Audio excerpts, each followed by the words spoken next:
do something, or you might lose your job. But hey, no pressure. It's that the only people you put on your witness list are people, 2 out of 3 have already publicly said they don't think there's anything to see here. It took me and Mr. Cooper asking the question about 11 times before we got the answer. So forgive me if we are trying to plumb down as I don't think at all we're trying to play down, because there's nothing to hide in that. The central argument, though, is that a very well-connected international company was able to lobby and successfully secure a change to our criminal code. Nice to have you here at the committee. It's great. The facts, you're entitled to all your own opinions, but not your own facts.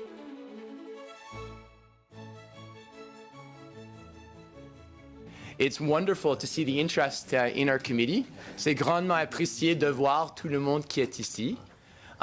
We appreciate seeing so many people here today. In the House of Commons, because a lot of people watch question period and they only see the interaction of parties at question period where there's a lot of gamesmanship. And this committee actually does really good work. We have worked together on a study on the Court Challenges program that helped bring back the Court Challenges program. We worked together on a legal aid study. We worked together on a study to help Canadian jurors that led to my colleague Mr. Cooper's private members bill that will be coming to committee in another week that will make things easier for jurors to disclose information to a psychotherapist and analyst about their jury deliberation experience. And where we haven't agreed on issues, we've done so with great courtesy. And so, j'espère bien qu'aujourd'hui on va. And I hope today that will continue in that same spirit. There are many new people here today. Everyone is welcome. Time when Canadians are watching us, and I think they're expecting to see a committee that functions very well. The issue that brought us here today, my opposition colleagues have asked for a special meeting to be held, which we happily have convened, to discuss a very serious issue before Canadians. Canadians are rightly concerned right now about the issues related to the former Attorney General. And definitely we, on our side as well, want to make sure that Canadians understand what has occurred. We were a little disappointed that the opposition went ahead and drafted a motion without consulting us or working with us, but I get that's the way politics works. We're hoping to find a consensual way to bring this subject to Canadians, and I'd like to ask my colleague, Mr. Boissonnault, to perhaps put forward something that I think will draw the consensus of everyone. Well, thank you, Mr. Chair, and I think that it's nice to see so many people here today taking an interest in Canada's justice system. I think it is clear, Mr. Chair, that there is concern among Canadians in terms of how we got to where we are today. And I also think it's clear that the Prime Minister has been very clear in his interactions. And I think the Justice Committee has a responsibility to reassure Canadians that our justice system is not only intact but robust, and that our government follows the rules, and that we take pride in doing so. And I think there is some concern on our side about the sub judice rule, that we have to be very careful as a Justice Committee to make sure that anything that we would undertake here as a committee would not affect any court proceedings related to SNC-Lavalin or any other parties who may be subject to court proceedings in the future. And so this motion today is designed to address the confidence of Canadians, to reassure them, and to shine a light on what remediation agreements are, what the Shaw-Cross doctrine is, and what the discussions were between the Office of the Attorney General and government colleagues. And so I believe, and my colleagues believe at this point, that this is an appropriate motion at this time, and you should have copies of the motion in both English and French that are being distributed. If not, then we will make sure that is done right now. Have we gotten? If I may, just while they're being distributed. Absolutely, Mr. Collins. Thank you for your introduction. And just on this small point, I think you raised some concern that the motion that was brought by ourselves and the Conservatives was brought without consultation. I think the same concern could be brought to the motion that we're about to read now. So if we're being consistent in terms of what we're doing here today, I would just like to understand how you imagine going through this, because I believe order, and I'll refer through you to the clerk, the order of precedence in which the motions were submitted the committee is it not obligated to deal with the motion as it first gave notice? Because we're only getting this motion seconds ago as Mr. Boissonnault has introduced it, with no time to reference it. We have a motion that has been tabled by the opposition that is also due consideration and shouldn't be replaced. So thank you very much, Mr. Cullen. My understanding is that whoever's recognized first can put forward the motion, that the request was to have a meeting which we have convened. The goal here was not to be in any way non-consensual. If we get to talking about the motion, the goal was to actually be consensual and try to work together to come up with the appropriate timetable and witness list and everything else. So the motion is appropriately put forward. I'm to read it into the record, and then we'll be happy to entertain any questions at all, either on procedure or the substance of the motion and debate. And then, of course, as the opposition knows, if this motion is amended or refused, then that other motion can be put forward 100%. It's not out of order in any way. Mr. Collins, did you? No, I just wanted to be put on the speaker's list for when Mr. Boissonnault had read the motion. Of course. I have 3 people now. I have 4 people. Sorry. I have 4 people now. We will get everybody on the speakers list. I have Mr. Cullen, then Mr. Fraser, then Ms. Raitt, then Mr. Cooper. Yeah, no, the first is Mr. Boissonnault still has the floor to deliver the motion. Thank you, Mr. Chair. That the Justice and Human Rights Committee hold meetings to examine remediation agreements, the Shawcross Doctrine, and the discussions between the Office of the Attorney General and government colleagues, and that the witness list include, but not be limited to, Minister of Justice and Attorney General Honourable David Lametti, Deputy Minister of Justice and Deputy Attorney General Nathalie Drouin, Clerk of the Privy Council Michael Warnick, and that the committee meet in camera on Tuesday, February 19th, 2019, at a time set by the Chair to discuss obtaining a legal opinion on the sub judice rule, potential additional witnesses, and a timeline for the meetings. Merci, Monsieur le Président. Merci, Mr. Thank you, Mr. Chairman, and thank you, Mr. Boissonnault. Thank you, Chair. Mr. Boissonnault, I thank as well.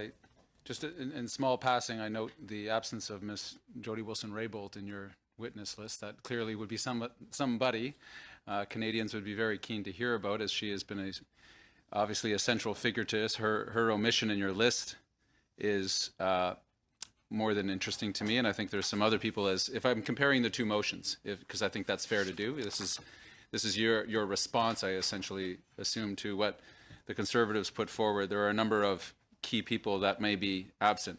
Chair, if I may, as I've expressed to you, I found the current Attorney General's comments just this past weekend in the public in the media, without having spoken to Ms. Wilson-Raybould, as he admitted, or spoken to anybody really about this, only hearing the Prime Minister's public comments, has decided that there was nothing to investigate here. That's troubling for me as Canada's chief prosecutor, his remarkable lack of curiosity over a potential obstruction of justice occurring in the office of the Prime Minister, for him to essentially pass judgment. And I think, with great respect to my Liberal colleagues on this committee, I could not help but see how his comments were an attempt not to influence what happened at this committee, suggesting that he saw no grounds for investigation before we'd even met and had our conversation, I found was incredibly unhelpful and inappropriate. What we are talking about does, I hope all my colleagues would agree, the matter at hand here goes to the very heart of our democracy, how it is that the halls of power work and how they interact, if they do and when they do, with the independent judiciary that we pride ourselves on as Canadians. I think this case, Mr. Norman's case, Vice Admiral Norman's case, and others have started to call into question the commitment from this government to the independence of that judiciary. Now, to Mr. Boissonnault's motion and to his argument, I think in your preamble you suggested that the Prime Minister's public comments, or maybe perhaps it was you, Chair, the public comments from the Prime Minister were solid and verifiable. My trouble with that is that the central proof the Prime Minister of Canada used as to why there was nothing to see here evaporated within 24 hours. That when asked directly by a member of the media, was there any undue influence put on Ms. Wilson-Raybould, his comment, was her continued presence in cabinet speaks for itself. The PM also expressed his support for Wilson-Raybould, even highlighting her cabinet position. In our system of government, of course, her presence in cabinet should actually speak for itself. That was the proof offered up. I would assume then that the opposite is also true, that her decision to resign from cabinet is also telling us to what is occurring in front of us. All I would say, I'm not satisfied with the motion as it's written. I think there may be a combination, perhaps. I think understanding, and I'll try to end here, Chair. I think an understanding of sub judice rules that committees have dealt with before, by the way, at other committees, when there's been something before the court that the committee wants to investigate. How do we make sure that we don't negatively affect the court process? I think that's important. I think understanding solicitor-client privilege is also important. Yet, I'm not interested, and I doubt Mr. Rankin, who I'm doing a poor job filling in for today, would be interested in some 7-month wandering expedition into the deep bowels of Canadian law and jurisprudence to understand minutiae that isn't helpful to us. We need to get to the substance of the matter because that's what Canadians expected of us. And I wholly concur the quality of the work done by this committee is collegiality. And I'll end with this, and with all due respect to my Conservative colleagues, I thought the use of social media directed at my Liberal colleagues across the way with phone numbers and emails was inappropriate. I understand that there has been a fair amount of hate expressed towards some of my Liberal friends. If there's any attempt to do right by Canadians here, we need to be able to rise as best we can above the partisan interests that each of us bring to the table, to acknowledge them and yet stand above them. What we see here, the case that we have in front of us, is one of the most troubling I've seen in my years of politics. The allegations in the Globe and Mail were serious, and the fallout that has occurred since then has only increased my worry, and I think I reflect the worry of many Canadians, wondering what exactly is happening and why has this been allowed to happen. So I think this motion, if it were to be considered, needs amendment, and perhaps there's a combination between the two that committee members would find acceptable. Thank you very much, Mr. Collin. The motion is on the table, so it's being debated. Just in response to your question about the witnesses, we've included the list of people who we know will attend, that they are prepared to attend. Nobody has spoken to Ms. Wilson-Raybould in any way. But what we tried to do, and of course I'm monopolizing time, but we tried to say on Tuesday, we will all get together and talk about timetable and witnesses. And I'm entire agreement with Mr. Collin. There's absolutely no need to have multiple meetings to establish legal frameworks, but I think it would be helpful to have one meeting at least to understand the Shawcross Doctrine and from people who really understand it very well. So just to confirm what you said, Chair, that these 3 witnesses that you've put forward, the Clerk of the Privy Council, the Deputy Minister of Justice and Deputy Attorney General, and the current Minister of Justice and Attorney General have all agreed so far. This is my understanding at this time. Okay, thank you. Thank you very much, Mr. Collin. I was wrong before when I said Mr. Fraser. Ms. Raidd I saw first, and she should be recognized anyways because I haven't recognized the opposition yet. So, Ms. Raidd. Thank you very much, Mr. Chair, and I appreciate the comments of Mr. Cullen, and of course I appreciate the comments of Mr. Boissonnault. I have prepared comments that I'd already prepared for today, which I will read, but before that, Mr. Chair, I did want to make a few points. First of all, in your preamble opening up today, you indicated that Canadians are rightly concerned, and I agree, and that we do want to make sure that Canadians understand, but you've also said in the past, Mr. Chair, that you believe the Prime Minister, and you believe that you don't need to speak to the Prime Minister personally, because I don't believe you have, in order to judge whether or not what the Prime Minister says is the accurate description of what is exactly happening. And what is happening is the contention that allegations have been made that the Prime Minister's office has politically interfered with the office of the Attorney General. That is why we're here today. Mr. Boissonnault, in opening up today, said that there is a clear concern with Canadians. I agree. But then he also went on to say that the Prime Minister has been clear, and I fundamentally disagree with that. The Prime Minister has not been clear. That is exactly why we're sitting here today. The Justice Committee does have a responsibility, but it's to get to the bottom of what's going on, not to do what Mr. Boissonnault said, which is to assure Canadians that what the government is doing is okay. That is not our job here. Our job is to ask tough questions of witnesses to determine whether or not there has been some kind of wrongdoing. And that's exactly by which the spirit we approach this meeting today. I agree we need to shine a light, as Mr. Boissonnault said. And I agree that we don't want to impact court proceedings, but I don't see how having a conversation about the interior workings of the government vis-a-vis the Attorney General's office is going to have an impact, because it's all about political interference. and whether or not there was inappropriate political interference put on the Attorney General. I also appreciate, Mr. Chair, that you fully understood and knew that we were bringing the motion together today. You'd have to live under a rock not to know that we were going to be doing that. And I also know, because you said it today, that you recognized Mr. Boissonneau first. It is your purview, but I think it's important to understand that despite the fact you knew we were coming forward with the motion, you decided to recognize the Liberal member before in order to make sure that we were not going to be able to put forward our motion. And that is noted for me. And as I said before, I do believe, Mr. Chair, that having read your comments to the press in the past number of days, that I would have to question whether or not you have bias in the issue, since you've already said that you believe the Prime Minister and the Prime Minister's office in this matter. And that's what we're here to get to the bottom of. So with that, I would like to outline, of course, that this is a very important issue, that media reports have revealed very troubling allegations with respect to possible interference by the Prime Minister's office in the criminal prosecution of SNC-Lavalin, and further, that instead of fulfilling his duty to providing clarity to Canadians and living up to his lofty campaign rhetoric around openness and transparency, the Prime Minister has obfuscated and he has dodged. First, his story was that the media report was false. Then, when the position became untenable, his story changed. He admitted that while there were conversations between senior staff and the PMO and the Attorney General, there was no direction given. But then, through anonymous sources and media reports, the smear campaign began. The story became about how Jodi Wilson-Raybould was difficult to get along with and only in it for herself. And I cannot tell you that as a female leader in this country, from business and politics, that standard gendered criticisms of female leaders is absolutely unacceptable. And I'm so disappointed that the Prime Minister and nobody from his office came out to defend these, came out to say that these were wrong and nobody should be making those comments. I take Mr. Cullen's point, his point of view that we shouldn't have gone and made the social media comments that we did. But where is anybody on this side saying that those comments about Jodi Wilson-Raybould that came from within the PMO are acceptable in this land? We know that's not acceptable. We know that they shouldn't have been said, and we know what they were meant to say.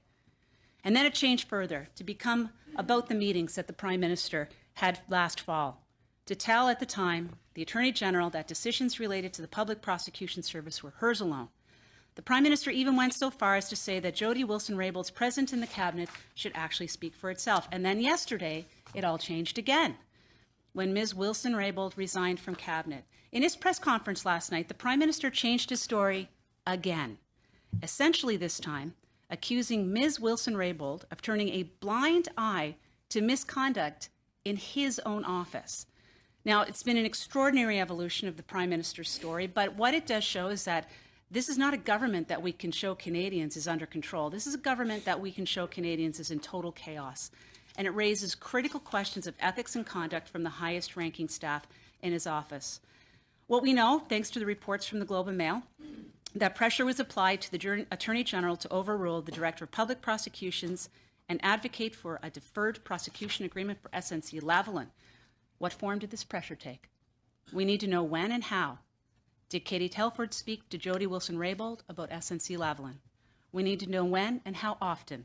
Did Gerald Butts speak to Jodi Wilson-Raybould about SNC-Lavalin?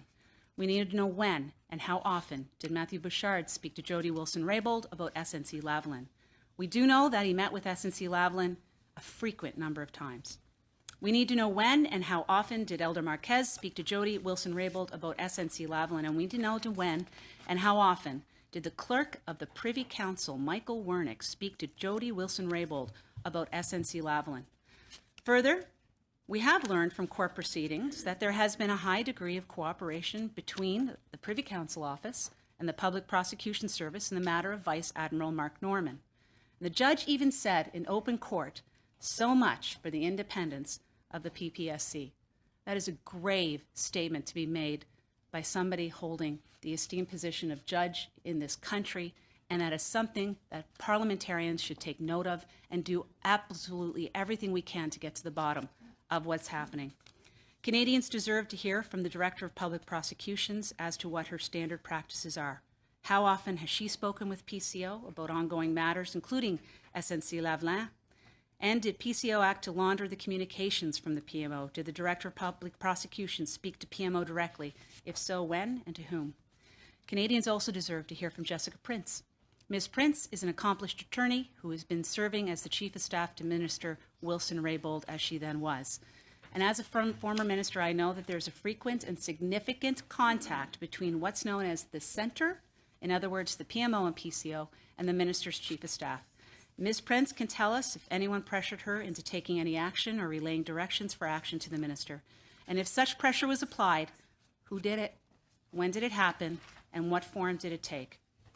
And to really get to the crux of the matter, we need to hear from former Minister Wilson-Raybould herself, because she can provide clarity on this matter as the primary person involved. And I would also call on Prime Minister Trudeau to waive any notion of solicitor-client privilege so that there can be full transparency and accountability. You know, Mr. Chair, you said in the last few days that you're concerned about the partisanship of the committee and that you were not going to support our motion because it was too partisan. But the reality is the truth is not a partisan issue. Canadians do expect the truth, and we have the power here to make sure that they get it. And I sincerely hope all members of this committee will recognize that. I'm not satisfied with the motion either, as Mr. Cullen has said, but I look forward to hearing from the other members as to what they have to say, and I thank you for your time. Well, thank you very much, Mr. Chair, and let me first of all acknowledge your comments at the start of this meeting that we as a Justice Committee have worked well together. I've had the privilege of serving on this committee for the past 3.5 years, and I can say that while we've had policy disagreements, that we have worked well when we have studied issues each and every time. In fact, we've come back with unanimous reports. That's rather unusual, but I think it does speak to the fact that the members of this committee have integrity and have put aside partisan politics. But so let me acknowledge that. But let me also say that this is not a partisan issue in as much as what this issue relates to goes to the heart of the rule of law. When we're talking about interference in an independent criminal prosecution, an attempt to potentially interfere with the independence of the Public Prosecutor Service of Canada, the PPSC. And while I agree with Mr. Fraser that Canadians deserve to be reassured, let me say that this motion put forward by Liberal members, Mr. Boissonnault, does little to reassure Canadians. For a Prime Minister who has talked about sunshine being the best disinfectant, I would have thought that the members on this committee, the Liberal members of whom I respect, would have been eager to get on with sunshine so that we could hear as quickly as possible from witnesses who may be involved in political interference. The fact is that you asked, Mr. Chair, how did we come to this point of an emergency meeting? We came here because when the Globe story broke, the most basic questions asked of this government related to this matter were not answered. Instead, we received non-answers. The Prime Minister's story, as Ms. Raid outlined, has changed. He first of all denied the story completely. He then shifted to speaking about whether or not there had been direction. He then, just 2 days ago, said that the fact that Jodi Wilson-Raybould remains in cabinet speaks for itself. We know that the first thing that Minister Wilson-Raybould did in response was to resign from cabinet. Now, this motion provides no assurance that we'll get answers anytime soon. It contemplates a long, drawn-out process that I believe is intended to cover up, to further cover up the serious issue at hand. It's rather interesting that so many of the key players are omitted from this motion, including the Prime Minister's Quebec advisor, as well as Gerald Butts, who met with SNC-Lavalin officials on matters that pertain to justice and legal matters. I don't think it's a coincidence that those individuals are omitted from this list. I regret to say that the only conclusion I can draw is that there isn't an interest to get to the bottom of this matter. And I'm troubled by the fact that this motion would provide for an in-camera meeting to discuss a potential list of witnesses. So much for openness, so much for transparency, so much for providing the opportunity for Canadians to hear the arguments about why certain individuals should be called. If members of this committee object to Mr. Butts coming before this committee, they should make their case, and they should make it publicly, not behind closed doors. The fact is, Mr. Chair, and I do think it's important that we talk a little bit about some of the facts in this situation, because I've been disappointed that members of this government have said, well, these are just general allegations. Let's talk about what these allegations relate to. They are supported by a number of key facts, starting with in October of 2015, when SNC-Lavalin indicated that they wished to enter into a deferred prosecution agreement. The only problem that SNC-Lavalin had was that there was no provision in the criminal code to allow for a deferred prosecution agreement. So what did SNC-Lavalin do? Well, they proceeded to meet with officials at the highest levels of the PMO dozens and dozens and dozens of times. 14 meetings on legal and law enforcement issues. This from an engineering firm. What a coincidence. What a further coincidence it was when the government snuck into the Budget Implementation Act amendments, substantive amendments to the criminal code relating to deferred prosecution agreements. No consultation held by Justice Canada, no meaningful consultation on the part of this committee. It just was snuck in, hoping that Canadians wouldn't know the difference. Then we know that in October of this year, the Director of Public Prosecution Service of Canada announced that they would not proceed to negotiate a deferred prosecution agreement with SNC-Lavalin. Immediately following that, the Attorney General, the former Attorney General, Jodi Wilson-Raybould, was fired at the first opportunity available to the Prime Minister. And then, of course, her comments about speaking truth to power, and then, of course, her decision to resign from cabinet altogether. So there are a lot of facts that underline these serious allegations, and it speaks to the need for transparency and openness, something that this motion utterly fails to do. It needs to be defeated out of hand. Thank you, Chair, and I welcome the new members to the Justice Committee as we talk about this. And I must say that I have a lot of issue with the speculation that Mr. Cooper has put forward here in his remarks.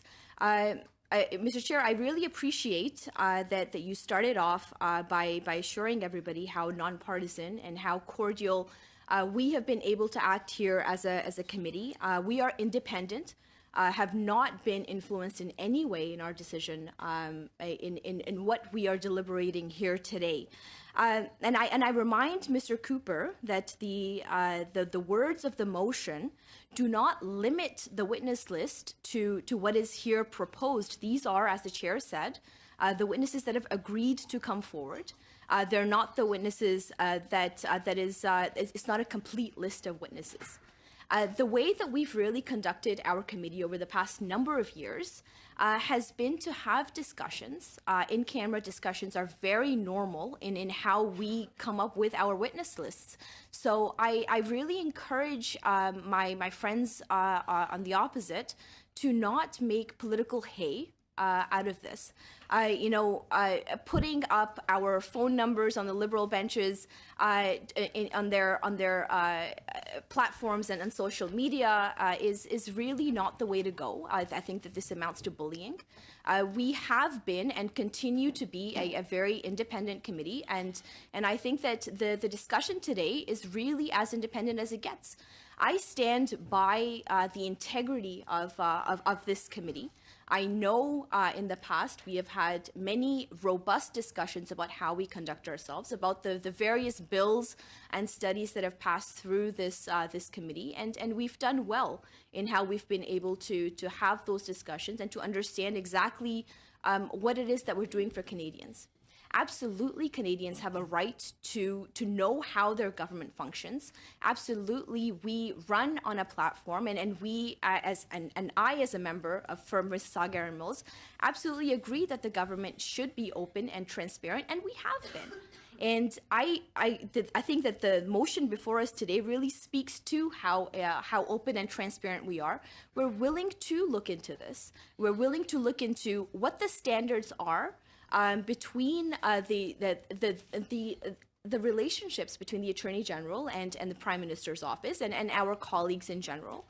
And as we delve into this, I think that we'll have a clear picture that Canadians really deserve to know what the nature of that relationship is. And we as a committee have that duty and obligation, and I stand by my colleagues in making sure that Canadians have that right to know, and will ensure that they do have that.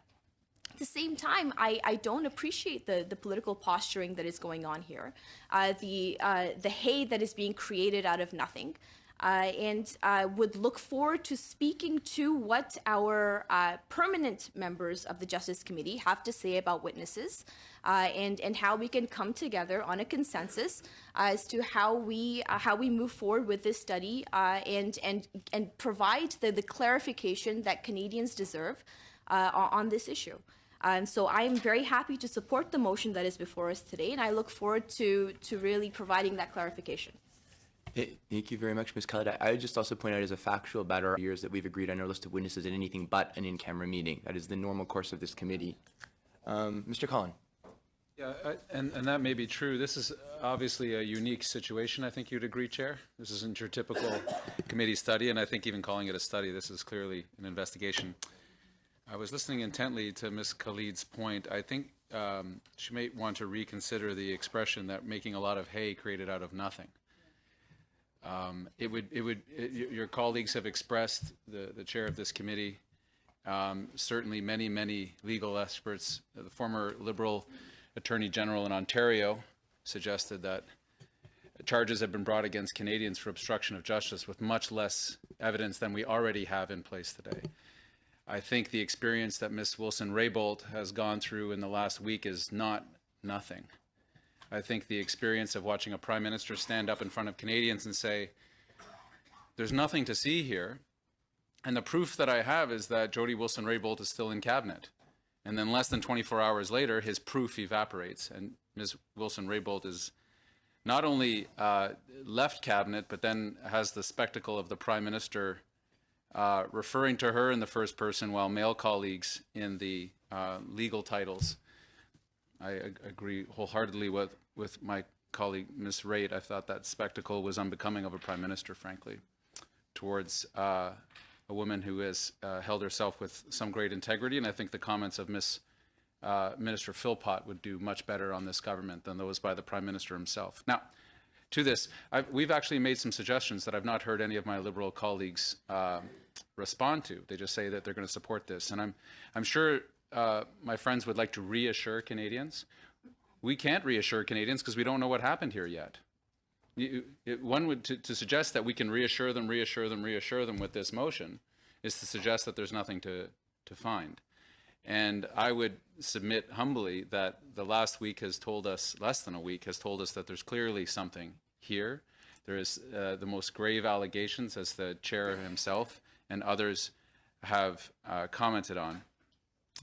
The Shawcross, we keep talking about this principle. I think it would be helpful for those trying to follow along as to what we're talking about. It is not the Shawshank principle, as some have referred to it on Twitter, once again confirming that that particular site isn't always great for information. And it's about the role of the Attorney General, in particular the independents. And I think it bears some understanding as to why I'm going to make a suggestion that we include more witnesses than the Liberals have put forward so far. And I would make a second suggestion as to the limitation of how deep we go into the weeds on some of these other legal principles. But the Shawcross principle on Attorney General independence states that cabinet consultation is, quote, confined to informing him or her of a particular considerations which might affect his or her own decision, and does not consist and must not consist in telling him what that decision or her ought to be. The responsibility for the eventual decision rests with the Attorney General, and he or she is not to be put and is not put under pressure by his or her colleagues in that matter. Right? This is what we're talking about. This is the fundamental thing. I understand that some committees often don't include all of their witnesses, but we've started. We've started naming some witnesses that Liberals, through your words, Mr. Chair, have reached out to the first three that you've mentioned here, which are also three that appeared on the Conservative list. We have to include an invitation for Ms. Wilson-Raybould to speak. It baffles me that that isn't the most obvious thing in this entire conversation. Now, whether she chooses to or not, we can't subpoena her, of course, and nor would we. She has the privilege that's extended to all of us to not appear, and she is also getting the highest quality advice on that.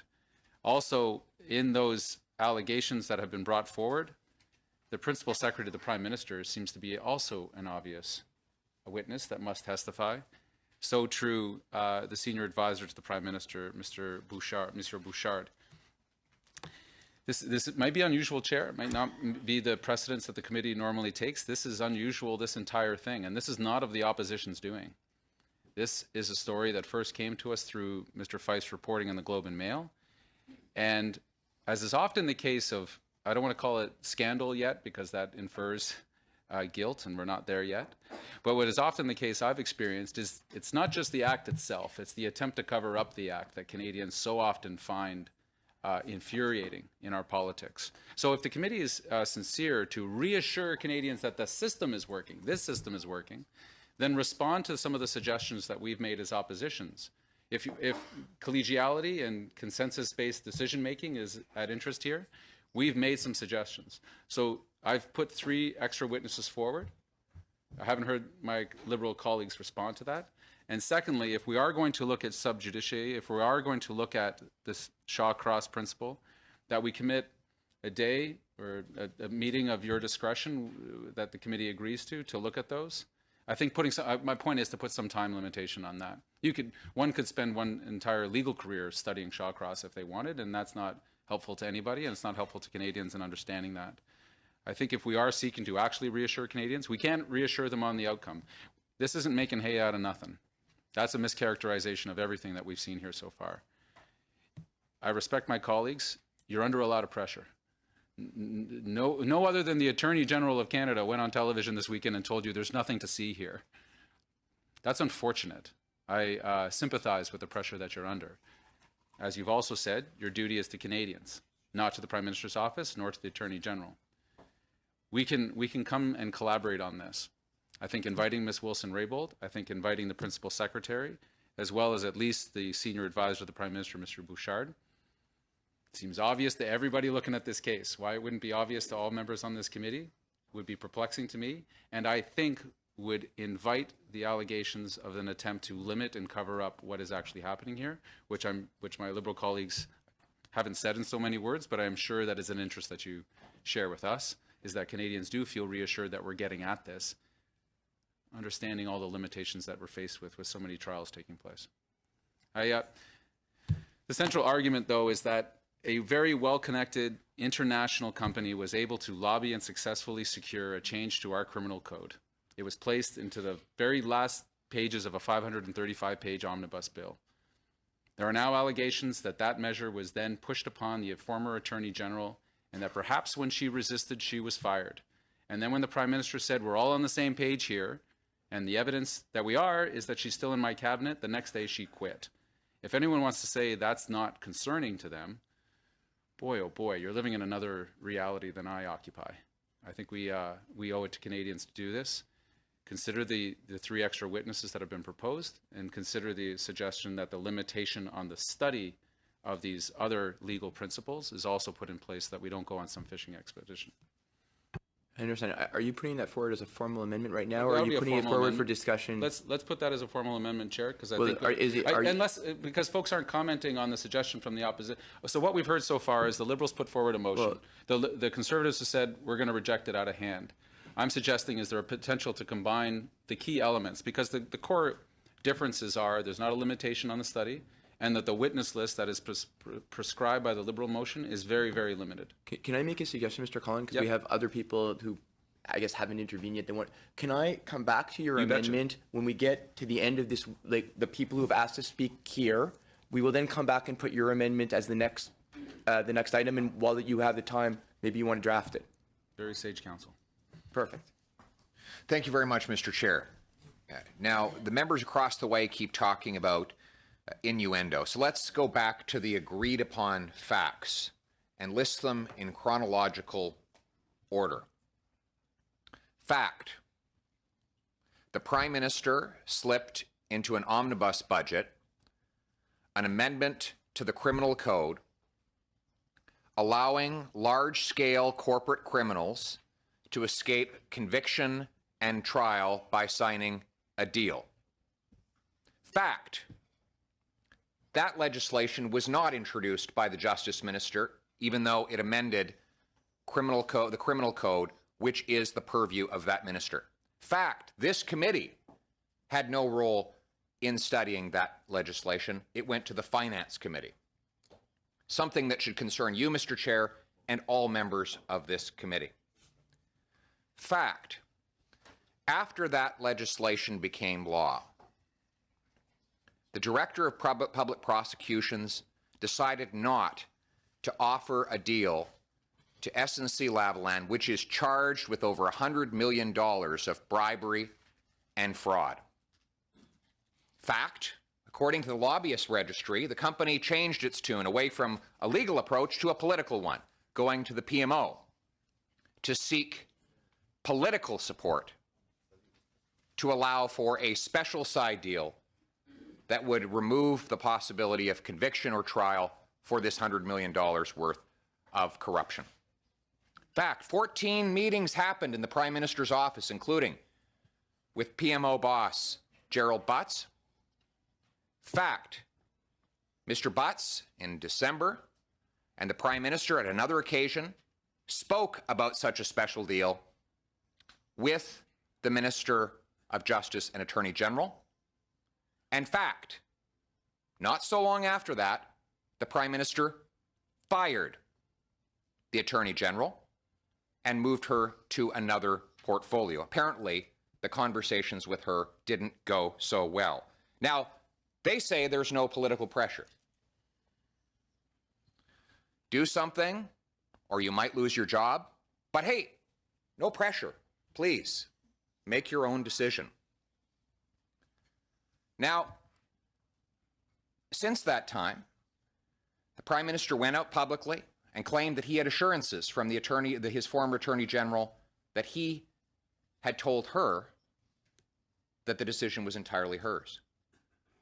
After he made that public declaration, something caused her to resign, apparently no longer able to remain part of the Trudeau cabinet.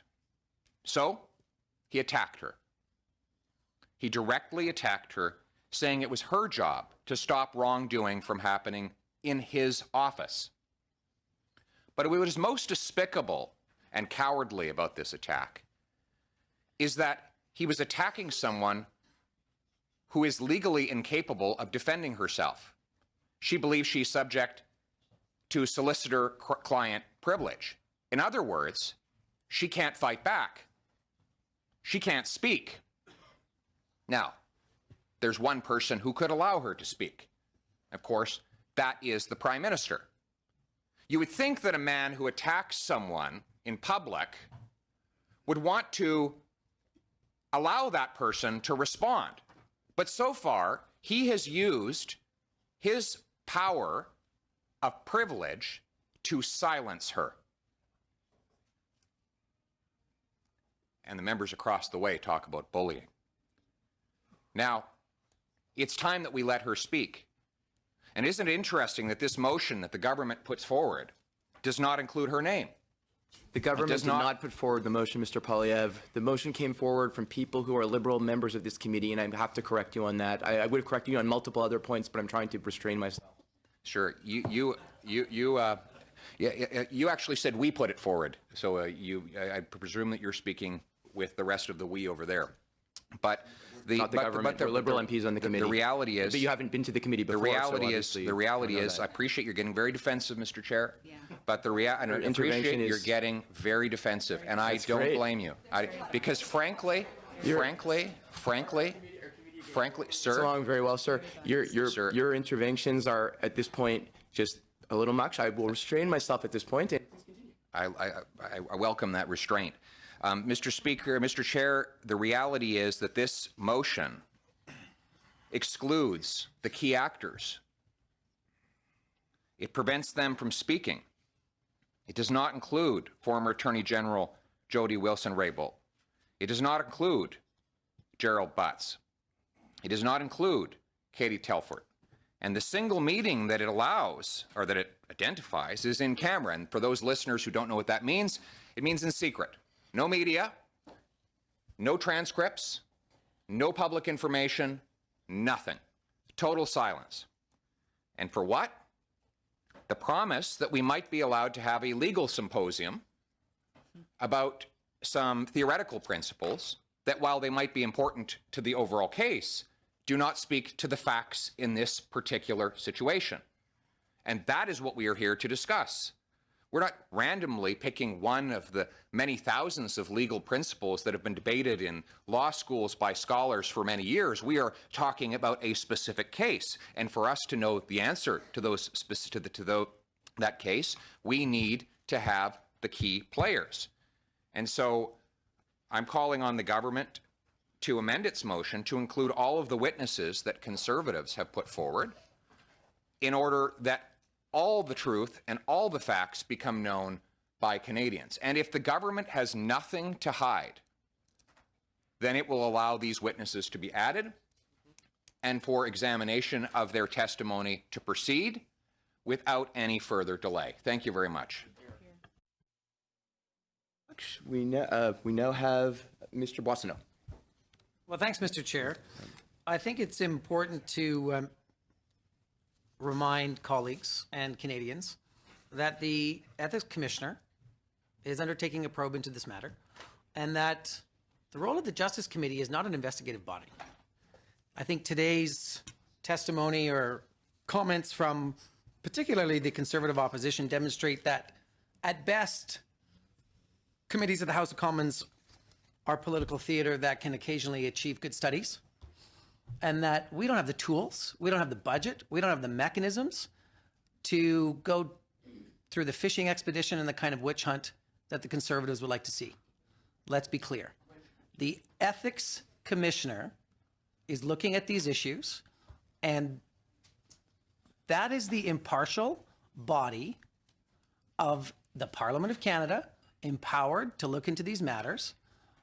Our job is to take a look at issues that will shine a light on exactly what is appropriate behavior. And quite frankly, it's completely legitimate for the Attorney General's office to have conversations with government colleagues about legal matters. And the Shawcross Doctrine, as Mr. Cullen quite rightly read out, provides very clear parameters for that.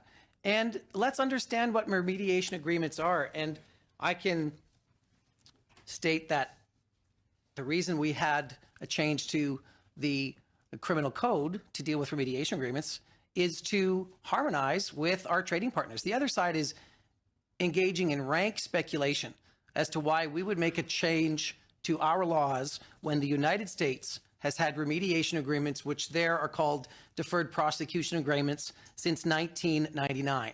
The United Kingdom has had deferred prosecution agreements since 2014.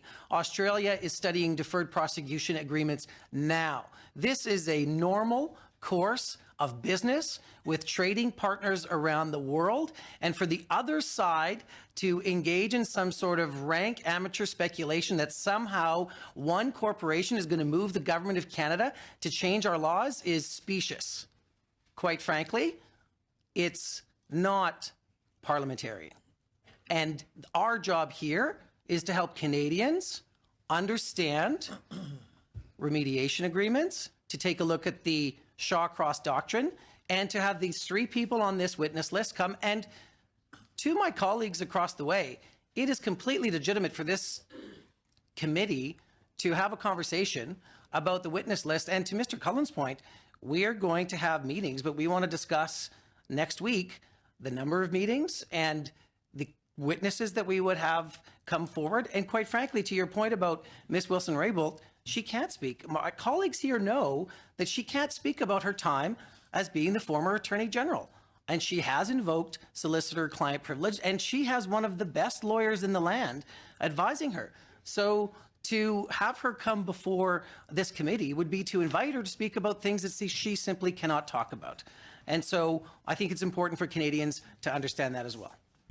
Thank you, Chair. And I just want to clarify to Mr. Cullen's point. I really appreciate his comments, and I do want to clarify that when I said nothing, I did mean nothing substantiated. You know, we are basing all of this on recent events, and I'm sure that events will change. And quite honestly, we've had a really good interaction with all colleagues on this committee, and I look forward to discussing the complete membership, the complete witness list with the permanent members of the committee.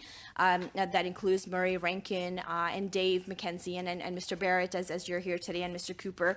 I think that'll be a very healthy exercise in democracy, and Canadians do need to know what the nature of that relationship is that this motion is addressing. I hope that, or I can understand that the Conservatives must have gotten their sound bites out today, and that's really what it seems like their objective is in understanding why they're here. I mean, the objective of this committee is to get to a conclusion as to what Canadians are looking for, which is a clarification and an understanding as to the nature of the relationship between these two bodies. Thank you, Mr. Chair. I have a few comments, but I do have a question picking up on the point that Mr. Paul Hoos raised, which is in respect of the motion that has been put forward by Mr. Boissonnault. We have three individuals on the list. Of course, a number of the key actors coincidentally excluded. I was wondering who called these witnesses in advance. Was it you, Mr. Boissonnault? Was it you, Mr. Chair? Who called them? Who called them? My understanding was that Mr. Boissonnault, do you have that answer? Well, I do have an answer. My colleagues in government reached out to these people, and they indicated that they will be able to. Is that PMO? No, it is not PMO. No. Have they called Mr. Butts? Again, we have not, and we purposely, just to be clear. Did Mr. Butts refuse? We have purposely, the members of this committee, because indeed of the enormous allegations that were coming that you guys were putting out that PMO would somehow kibosh this, would tell Liberals in the committee how to act. We deliberately, very, very deliberately have not in any way contacted anybody in PMO, which is why you would never see Mr. Butts' name there. We have not done that. We were, it's funny, you guys on social media have gone all over saying the Liberals on the committee are going to kill this. Mr. Chair, I asked a very straightforward question, which was who called these three witnesses? There was no clear answer provided. I asked of the other individuals on the list of our motion, were they contacted too? I haven't received an answer to that, and I simply ask it again. It's a straightforward question. So my understanding is nobody else has yet been contacted. Just those three individuals. That is Very, my very understanding. interesting. Very interesting that The key actors, Mr. Butts, Ms. Telford, and others were not contacted yet. It says a little bit about maybe where the Liberal members on this committee want to go. And I've got to say, in response to Mr. Boissonnault, before I came here today, I was really hopeful, given the work that we've done as a committee together, that Liberal members on this committee would be as concerned as I and my Conservative colleagues are, as well as New Democrats, Mr. Rankin, I think most Canadians, about the very serious allegations which, if proven true, speak to corruption at the highest levels of the PMO. I was hopeful in light of that Liberal members on the committee would want to put the public interests ahead of the interests of the PMO and the interests of the Liberal Party. And what we see today, in fact, is just the opposite. And Mr. Boissonnault, in his comments, spoke about the need to dig in and hear about the remediation agreements and deferred prosecution agreements. Well, you know what? I have to say it's quite ironic, because I wish our Justice Committee had the time to examine deferred prosecution agreements. I wished that had come to our committee, where we could have heard from witnesses, where we could have looked at the merits of deferred prosecution agreements. But guess what? That didn't happen. Why didn't it happen? Because the finance minister, through the budget omnibus bill, decided to sneak it in. So there was no debate. There was no consultation. There was no consideration. And now we know it was because SNC-Lavalin was busy begging and pleading and lobbying officials in the PMO. So the fact that Mr. Boissonnault wants to go on at length studying these remediation agreements, I think, speaks to the fact that Liberal members aren't interested in getting answers. They're not interested in getting to the bottom of this, because guess what? The policy around deferred prosecution agreements have nothing to do with the issue at hand. The issue at hand relates to whether officials in the PMO put pressure on the Attorney General, the former Attorney General, Ms. Wilson-Raybould, to interfere in an independent prosecution, a criminal prosecution of SNC-Lavalin. That is what the issue is. And let me cite, need there be any clarity, the Krieger decision of the Supreme Court that says, quote, "It is a constitutional principle that the attorneys general of this country must act independently of partisan concerns when exercising their delegated sovereign authority to initiate, continue, or terminate prosecutions." Let me also cite the Supreme Court in the Heinz decision, where the court says at paragraph 40, quote, "The decision to initiate or continue criminal proceedings lies at the core of the Crown prosecutor's powers, and the principle of independence of the prosecutor's office shields prosecutors from the influence of improper political factors. Prosecutors must be able to act independently of any political pressure from the government and must be beyond the reach of judicial review. This independence is so fundamental to the integrity and efficiency of the criminal justice system that it is constitutionally entrenched." That is the issue before us, not the policy issue about deferred prosecution agreements that the government didn't bring before Parliament in a transparent way and snuck it through. Mr. Boissonnault talked about solicitor-client privilege. Well, we've said it before, and I'll say it again. The Prime Minister can simply lift the solicitor-client privilege. He has the power to unleash Ms. Wilson-Raybould so that she can come forward and speak the truth. But he doesn't want to do it because, you know why? Because I think when she does, and if she does, he's not going to like what she says. And to the point that was made about Well, we've always had these discussions in camera about witnesses. We've normally had these discussions in camera. Well, guess what? This is not a normal matter. This is about corruption at the highest levels of the PMO, and if Liberal members on this committee want to whitewash it, want to cover it up, want to shut down the opposition and our ability to bring these individuals forward to committee so that we can ask the questions and try to get the answers that Canadians deserve, you're going to have to do it in public. And you can be answerable to your constituents, and you can be answerable to Canadians. And with respect to the point about having a meeting to discuss witnesses, I see the Liberal motion. It has 3 witnesses on the list. We can talk about witnesses. We don't need to wait until another meeting.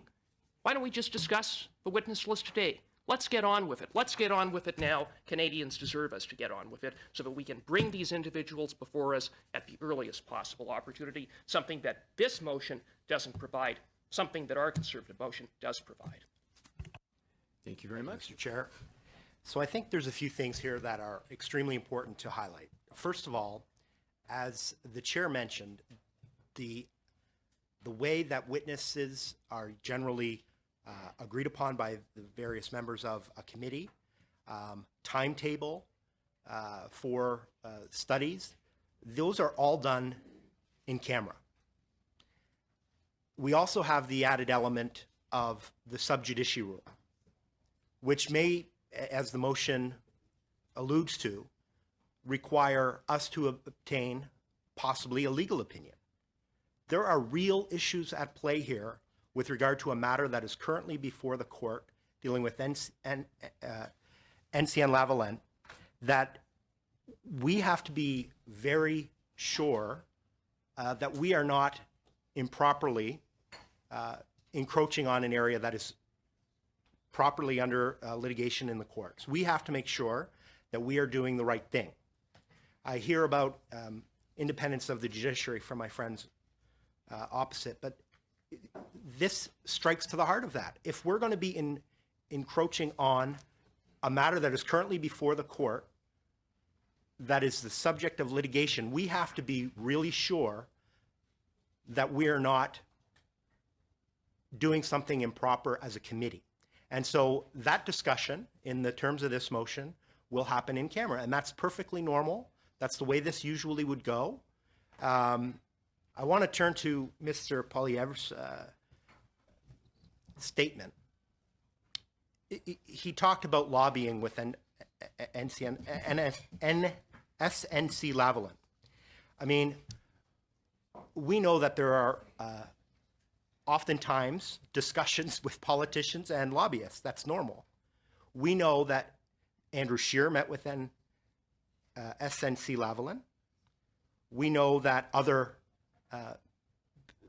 politicians met with them to discuss a remediation agreement.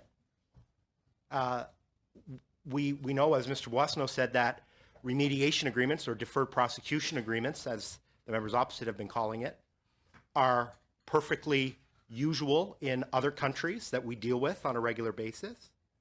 I think it is important to put in context of the whole context of this situation, the purpose of remediation agreements, which is why my understanding is that it's in this motion.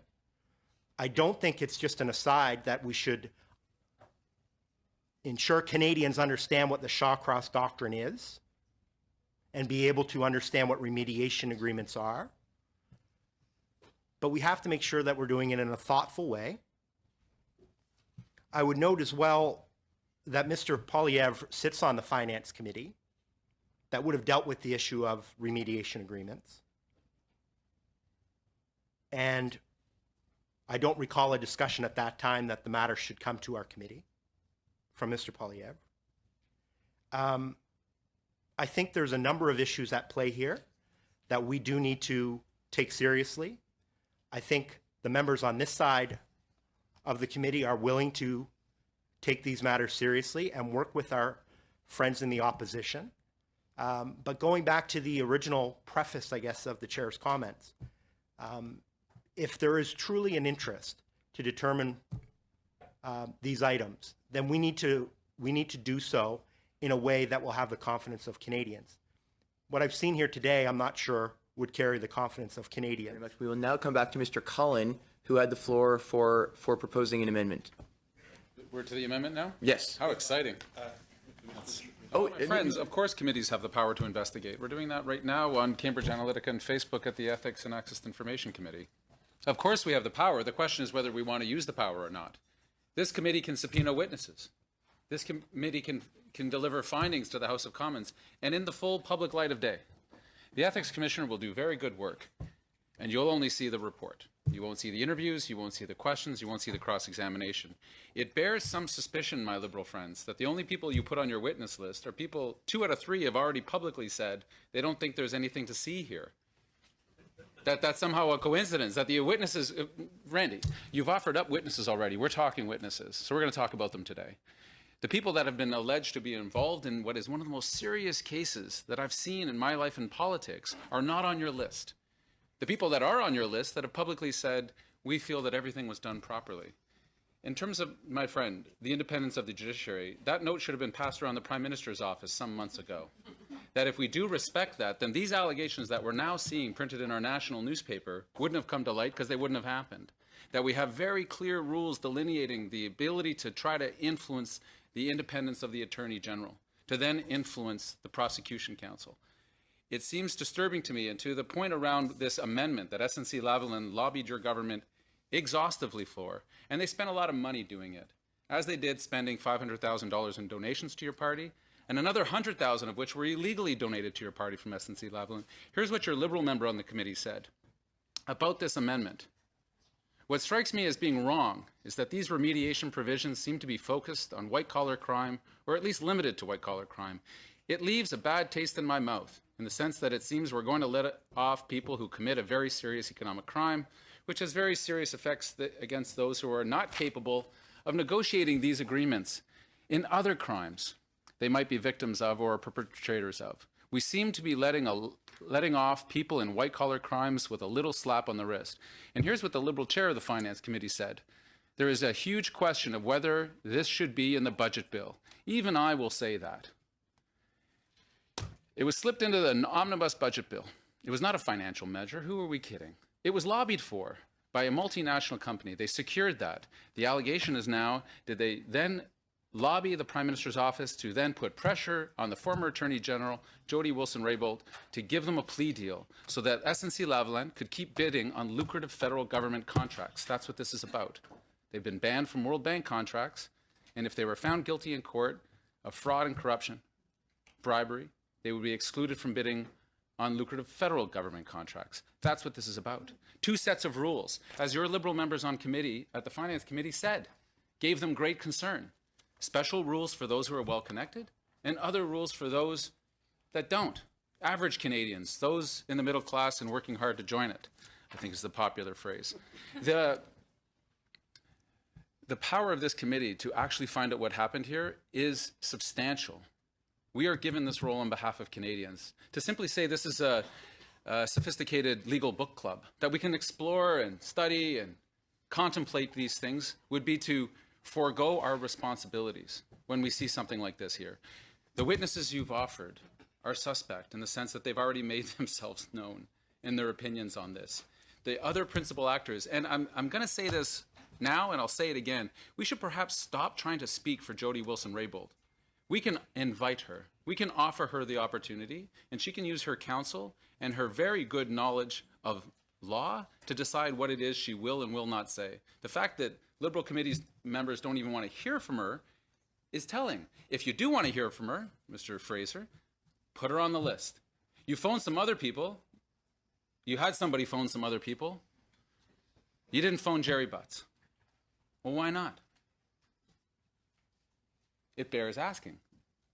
And so to this, what I will suggest is this, that the Justice and Human Rights Committee hold meetings to examine the role of the Attorney General in Canada's system of justice and other pertinent legal matters, and that witness lists include, but not be limited to, the three that have been mentioned already, and including the former Minister of Veterans Affairs, Jodi Wilson-Raybould, including Principal Secretary to the Prime Minister, Gerald Butts, including Senior Advisor to the Prime Minister, Matthew Bouchard, and that this committee meet on Tuesday, February 19th, 2019, at a time set by the chair, etc., as per the original motion.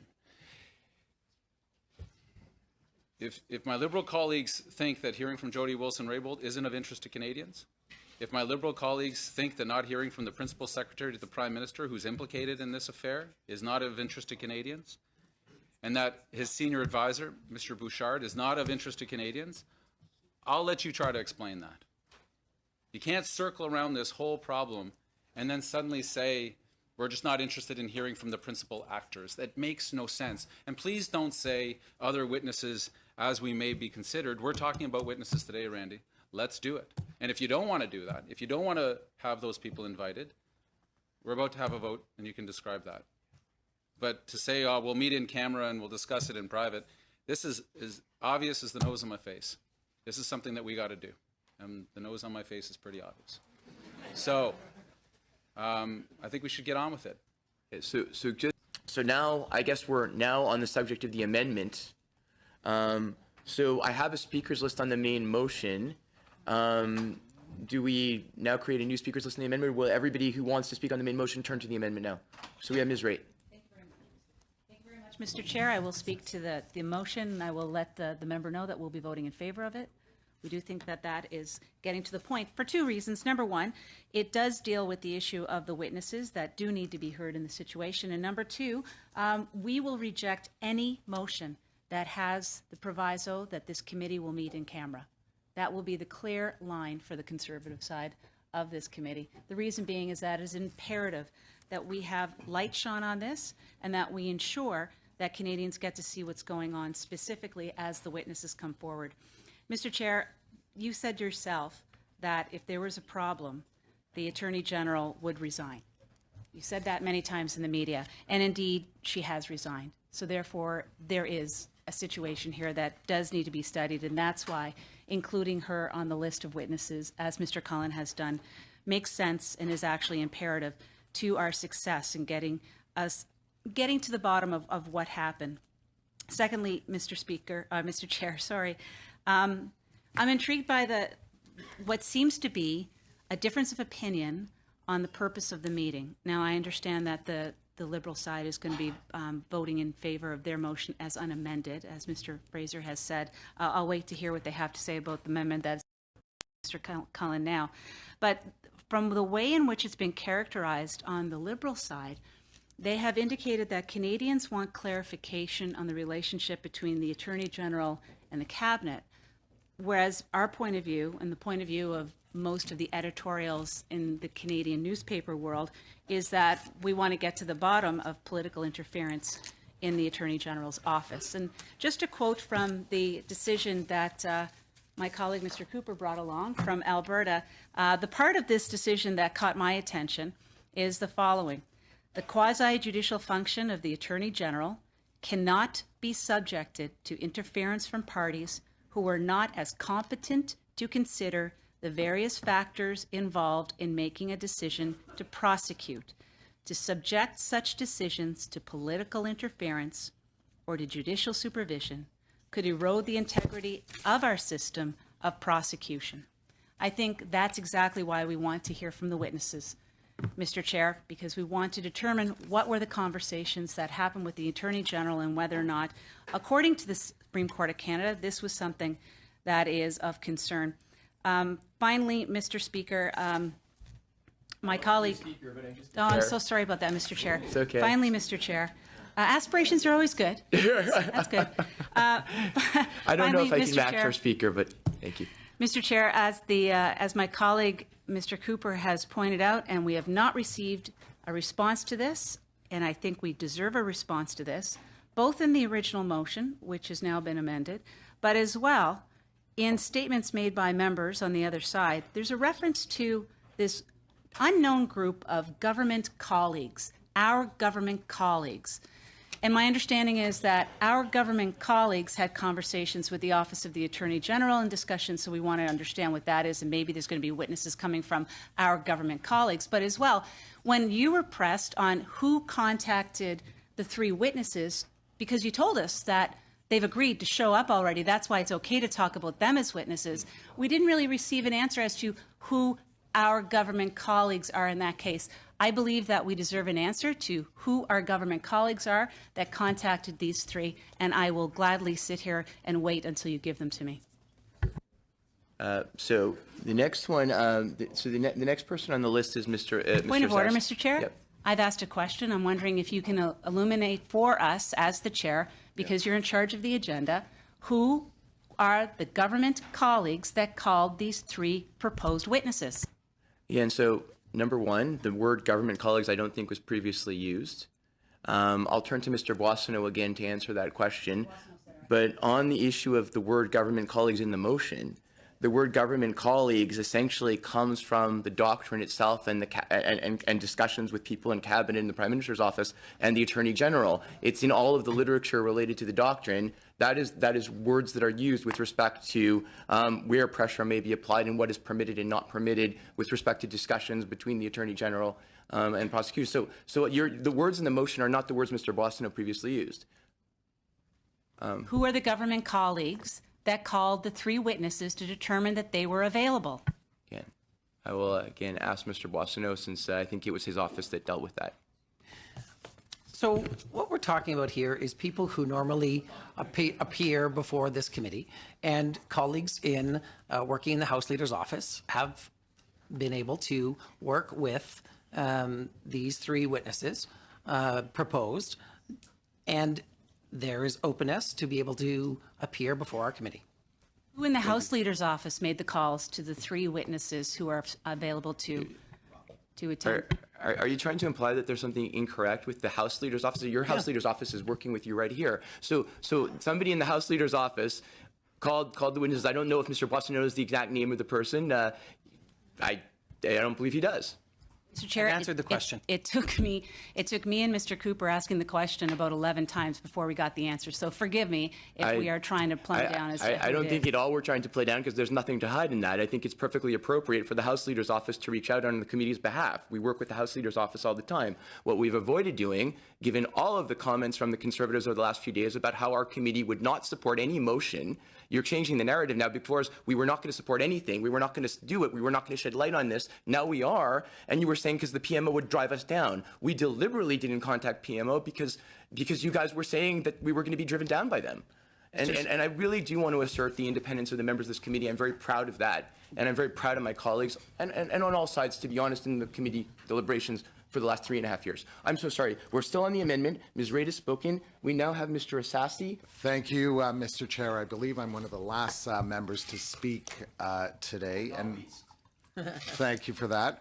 Now, I have to say, as I'm sure the other members are well aware, there are many people who think that this committee would be imperfect for the type of exercise that we have before us.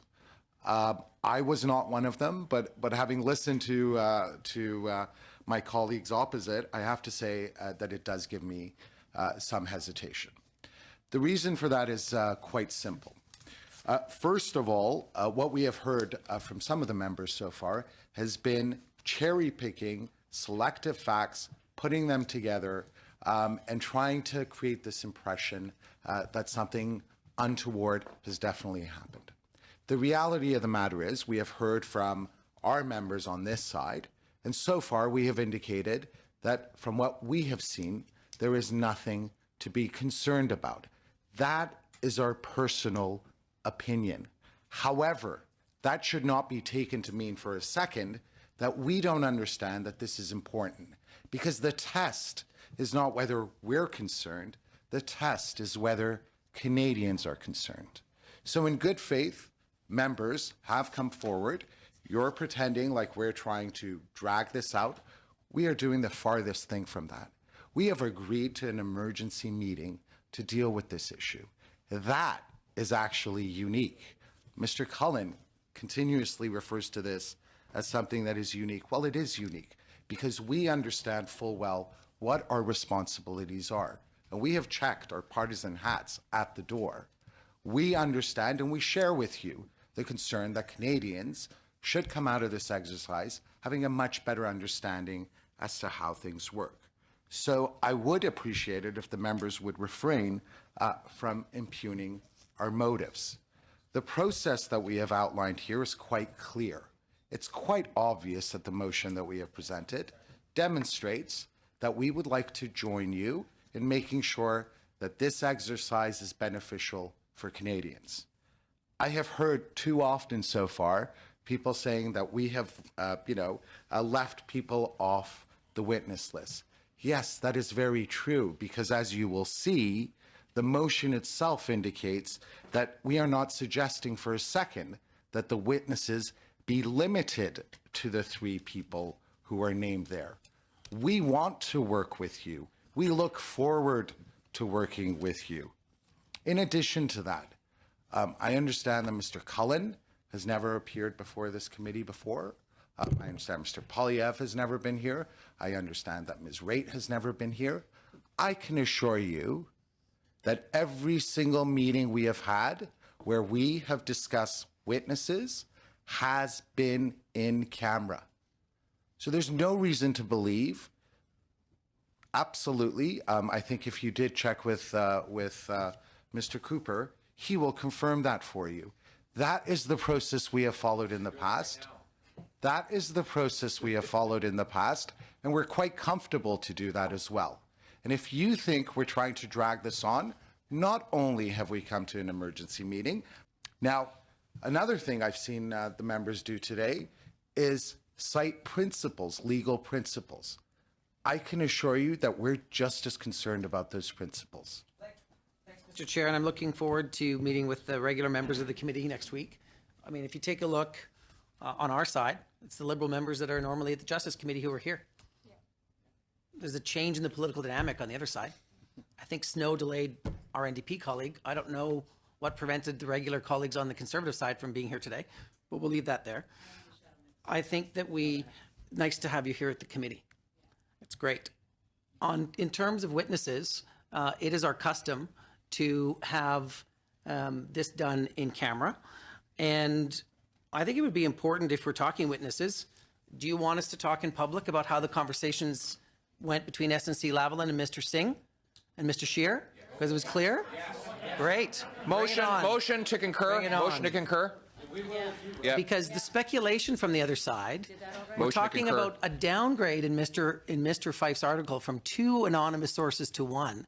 And if you listen to the CBC last week with Carol Off, she was very clear in her interview with Mr. Fife when he said there is no link whatsoever between legitimate conversations between the Attorney General and government colleagues and the fact that Ms. Wilson-Raybould's cabinet responsibilities changed. He could make no link whatsoever. So anyone who's making that link is exercising in rank speculation.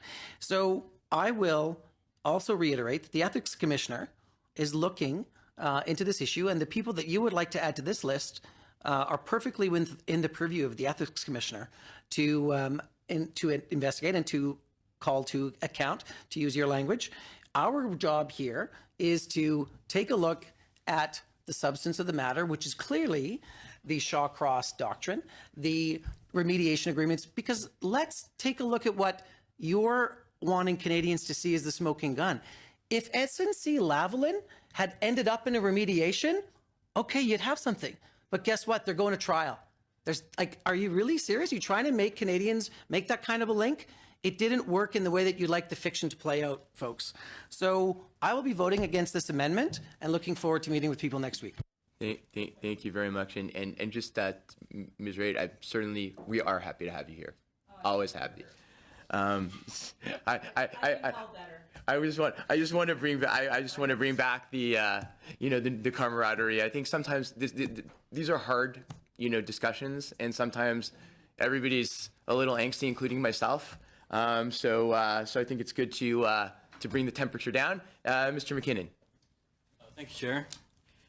So I'm listening to a conflation of a lot of unrelated matters to weave a fanciful tapestry of intrigue here.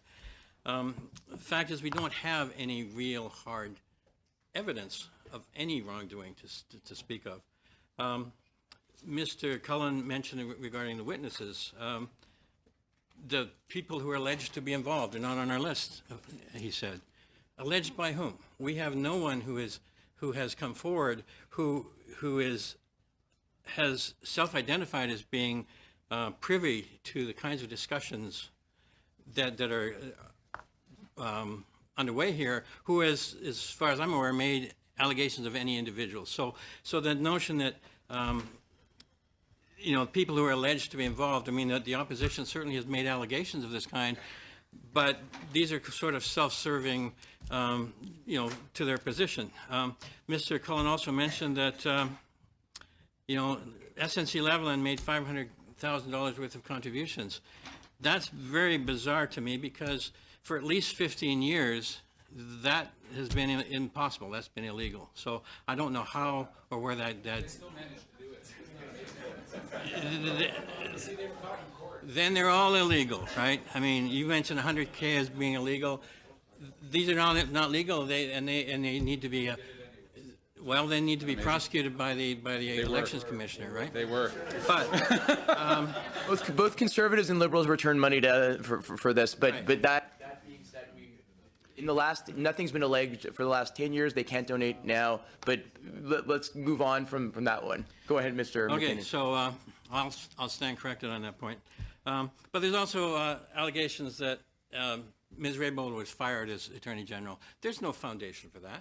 She went from a senior position to another senior position, a senior position as a Veterans Affairs Minister, where she's in charge of a multi-billion-dollar file, thousands and thousands of veterans who are critically important to Canadians, but also as Associate Minister of Defense. She would get briefed on all the matters pertinent to defense, to be aware of our defense posture and our defense matters all around the world. So it's a great opportunity. It's a coup, frankly, for experience. I can't see how any way this could be construed as being fired. But the notion that she was fired weaves back into this tapestry that the opposition likes to portray, that there's some sort of intrigue going on here. And I don't think there's any foundation whatsoever for that. Thank you very much, Mr. Paulus. Thank you, Mr. Chairman. For 2 years now, we've been beating around the bush. Our Liberal colleagues have been criticizing our eminent colleagues here on this side, but we're talking about something that is absolutely important for all Canadians. Ms. Colleague said that we're here to make political hay, that we're doing this for the media, but I think this is much more important than that. We live in a country under the rule of law.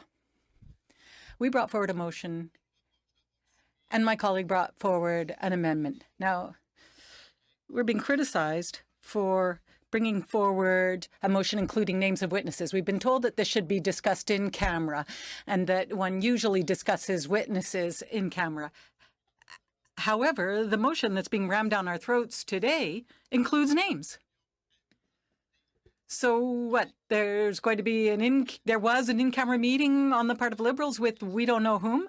Here we have before us, for example, the Minister of Justice and Attorney General David Lametti, who I guess must have agreed, the Deputy Minister Nathalie Drouin, and Clerk of the Privy Council Michael Wernick. So in camera, amongst themselves, they decided that we'd put these names in a motion. But today, now we're being told, well, we have to go in camera to be able to discuss the other witness names. My colleague from the NDP has proposed names, but we're being told, nope, we can't discuss it. And we'll vote against because should be discussed in camera. Well, Mr. Chair, this is really a joke. It's a serious situation. Mr. Boissonnault and I believe Mr. McKinnon also said that Bob Fay, Stephen Chase, a professional journalist of the Globe and Mail, would have written fake news? Is that what they're saying? I mean, they're trying to lead us down a funny path. People are talking about the Shawcross Doctrine, about remediation agreements. These are all issues that would be included in the motion. I mean, we've discussed this enough. This is just a show. This is just a show. Committee members across the way have claimed that I'm on the Finance Committee and they had never heard any discussion at Finance about the need to move this new deferred prosecution agreement provision over to the Justice Committee. Well, the members should have read the transcripts, because that is exactly what members of multiple parties suggested should happen. In fact, all three parties. Greg Fergus, as my friend Mr. Cullen has said, Greg Fergus, Liberal member from the Gatineau region, raised concerns which my colleague has quoted. I'll quote further. He said, of the agreements, in a sense, then if I steal $10, I'm in trouble, but if I steal $10 million, I can work this out. To be crude, sorry. Furthermore, the chairman of the committee suggested that Finance was not the appropriate place in which such a provision should be discussed. Finally, Conservative Member of Parliament Dan Albus said, and I quote, regardless of whether it was in the budget document, I think that this is not a good provision to have as part of an omnibus piece of legislation, especially to have it in the last section. He goes on, Mr. Chair, I don't know what to say other than maybe we should probably consider hiving this off and sending it to the Justice Committee. Those were his words. That was his conclusion. It was an amendment to the criminal code. It ought to have been discussed here. I find it very interesting that all of a sudden Liberals want to discuss the intricacies of deferred prosecution agreements. They want us to fall into comas, deep, irreversible comas, as they drone on about legal theories, rather than talking about the facts of the case that are before us. And the facts are that a massive corporate giant with deep pockets lobbied the Prime Minister's office at least 14 times that we know of. That the Prime Minister's office and the Prime Minister himself then raised the issue of a special deal for that same corporation with the Justice Minister, and then only a month later she was suddenly removed from the position, following which she wrote a letter saying that she had spoken truth to power. It's time she had the chance to speak truth to the people. Yeah. Canadians want to know. The Prime Minister has the ability to let them know. He can allow his members to vote for this amendment to bring all the witnesses, including his former Attorney General, to appear. And he can waive solicitor-client privilege because he is the client. If he refuses to do that, and if members of the committee vote against having additional witnesses, they will be voting for a cover-up. Because that is exactly what this is. If the members across the way claim nothing that happened in the PMO in the Prime Minister's office was improper, fine. Bring the witnesses before us, have them testify under oath to say exactly that. Put all the facts before Canadians and let everyone decide. Instead, what we get are contradictory excuses. One is, they say, we can't talk about witnesses when Canadians are watching. They say those discussions need to happen in secret, in camera, as the parliamentary parlance goes. Funny, then, that their motion talks about witnesses. It lists witnesses that they would authorize to speak before the committee. If they can put forward a motion that lists witnesses, why can't we put forward a motion that lists witnesses, and let's have ourselves a big group of witnesses? The reason they don't want to vote for that is because there are certain witnesses they don't want to hear from. Right? Certain things that might be said that they don't want said when Canadian eyes and ears are watching and listening. Those things have to be kept secret. The journalists, according to the government officials, have to leave the room. The transcripts have to be turned off, and nobody outside of that dark room should have the ability, according to the government, to find out what is said. Well, that is by definition a cover-up, and these committee members representing the Liberal caucus at this committee have the ability to vote in favor of transparency by allowing everyone to speak. So the question is, are they going to help the Prime Minister cover this up, or are they going to help Canadians find out what happened here? Thank you very much. It's interesting. It's powerful, but it's interesting that the narrative is that we were going to not support any study on this issue and we were going to cover up. Now we have put forward. Now we put forward a motion on the study, and now we're covering up as well. But not what you said. I agree, but you were pretty much alone on that one. Monsieur Fortin. Mr. Fortin. Thank you, Mr. Chairman. I've been listening to everyone over the past while, and I have before me the agenda for today that says that we're here to discuss political interference in a criminal prosecution by the Prime Minister's office. Interference allegations have been made about the Prime Minister or a member of his cabinet and the Attorney and to the Attorney General.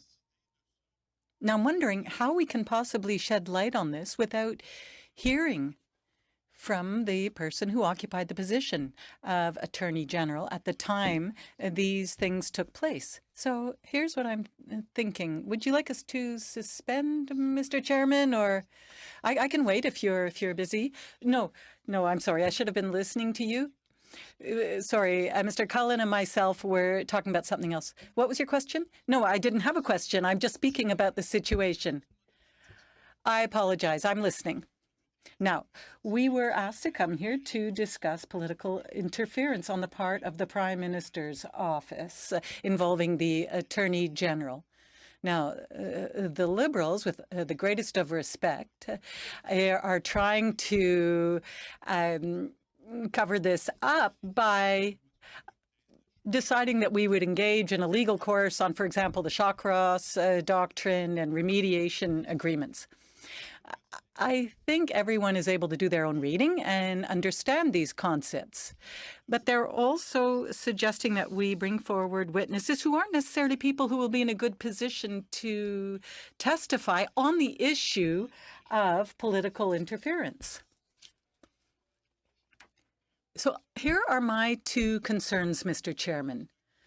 First of all, I'm thinking of the 4,000 workers in Quebec whose jobs are at stake because of the discussions between the Attorney General and the lawyers of SNC. These are 4,000 workers who are going to be the indirect victims, along with their families, of this whole issue.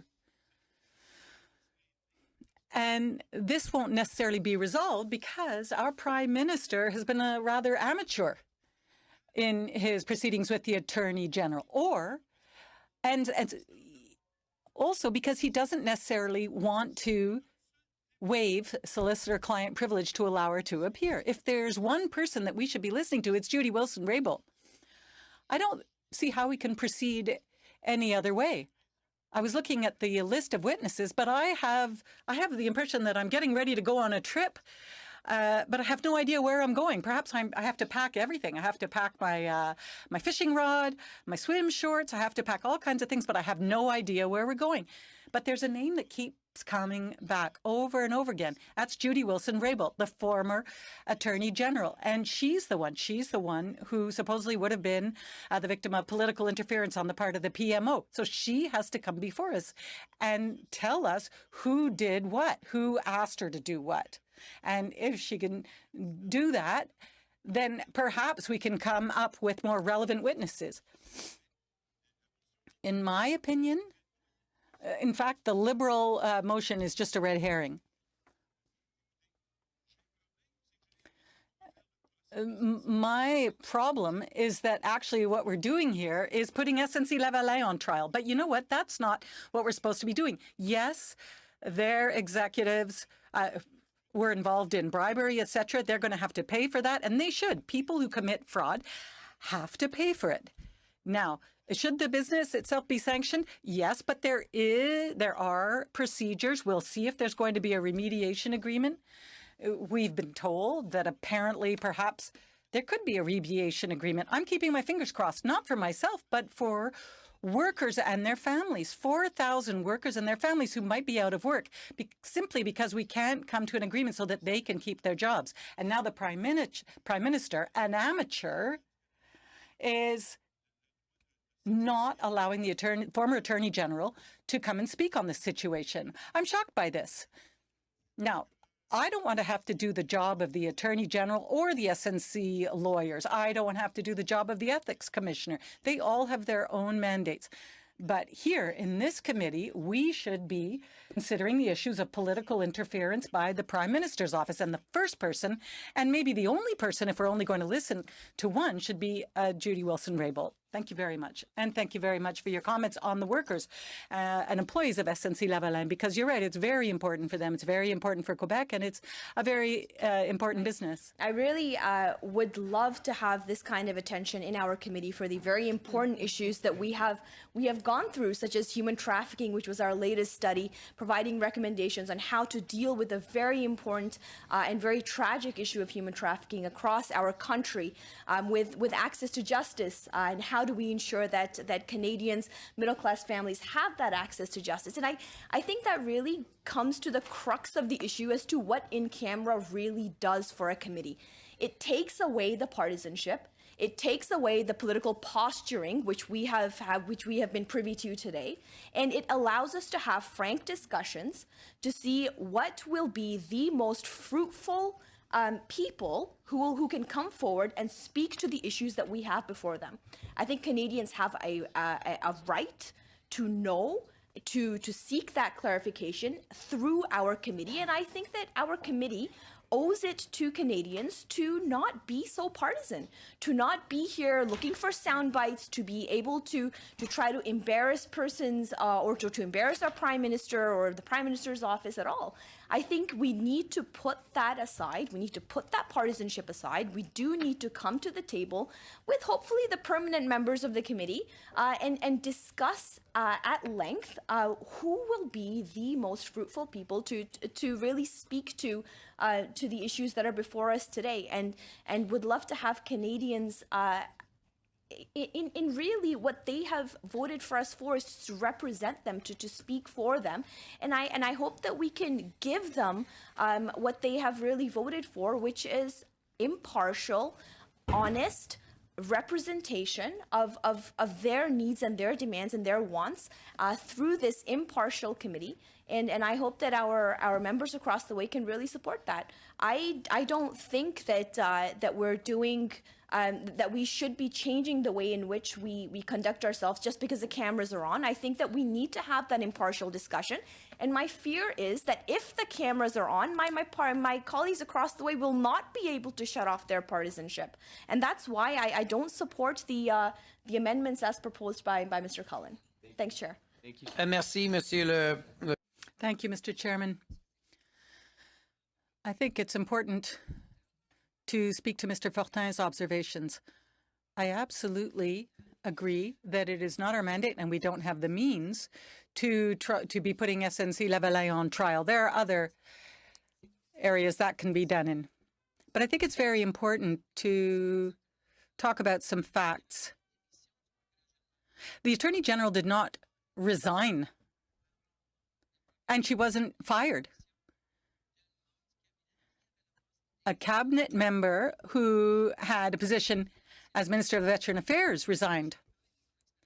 Now, a former Attorney General cannot speak to their experience because that is not her most current or recent mandate around the cabinet table.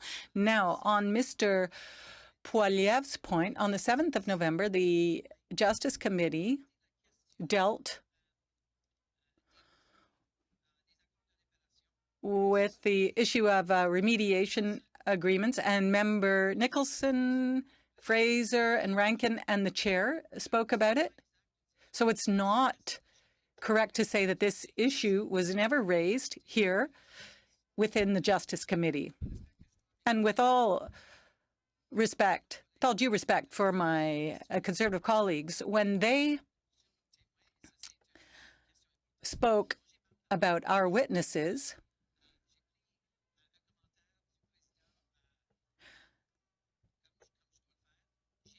I checked, and Mr. Lametti will appear before our committee. He said in public that if ever the committee called him to appear, he would. Now, no one in the leader's office called those witnesses, but given that Mr. Wernick and Ms. Drouin are civil servants, if they are called before a committee, they appear before the committee. It is common procedure to make those calls. So I have to say I misspoke in that case, and I apologize. Thank you. Mr. Clerk, we'll proceed with the vote on the amendments. Merci, Monsieur le Président. Donc, la question... Thank you. The question is on Mr. Cullen's amendment. Mr. Boissonneau. Mr. Fraser? No. Ms. Khalid? No. Mr. McKinnon? No. Mr. Barrett? Yes. Mr. Cooper? Yes. Ms. Wright? Yes. Mr. Cullen? Yes. Yeas 4, 4, nays contre 5.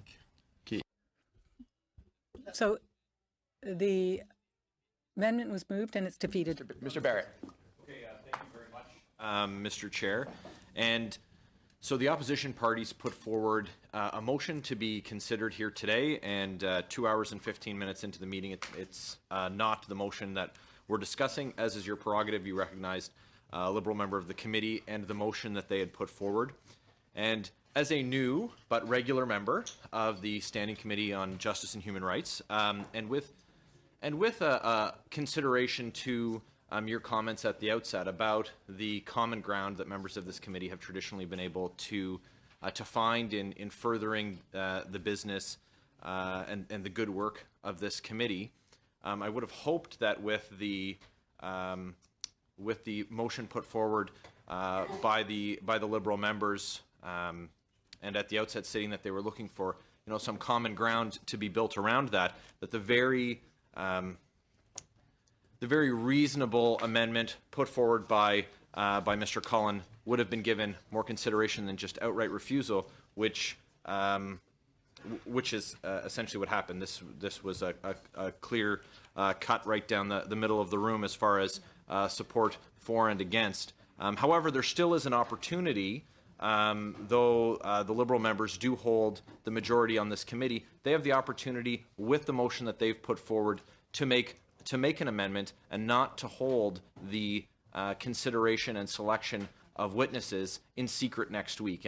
And though it may be a convention or tradition that those deliberations are done in camera, that there is an opportunity in these exceptional circumstances to avoid the perception that there is something to hide, and that they amend their motion to hold those discussions in public, and that they give themselves the opportunity to not position themselves in the light that is pretty clear that they've got something to hide, and that the witnesses put forward are very reasonable and very germane to the subject matter. So I think that with a view to the motion put forward by the Liberal members, that that very simple adjustment ought to be made.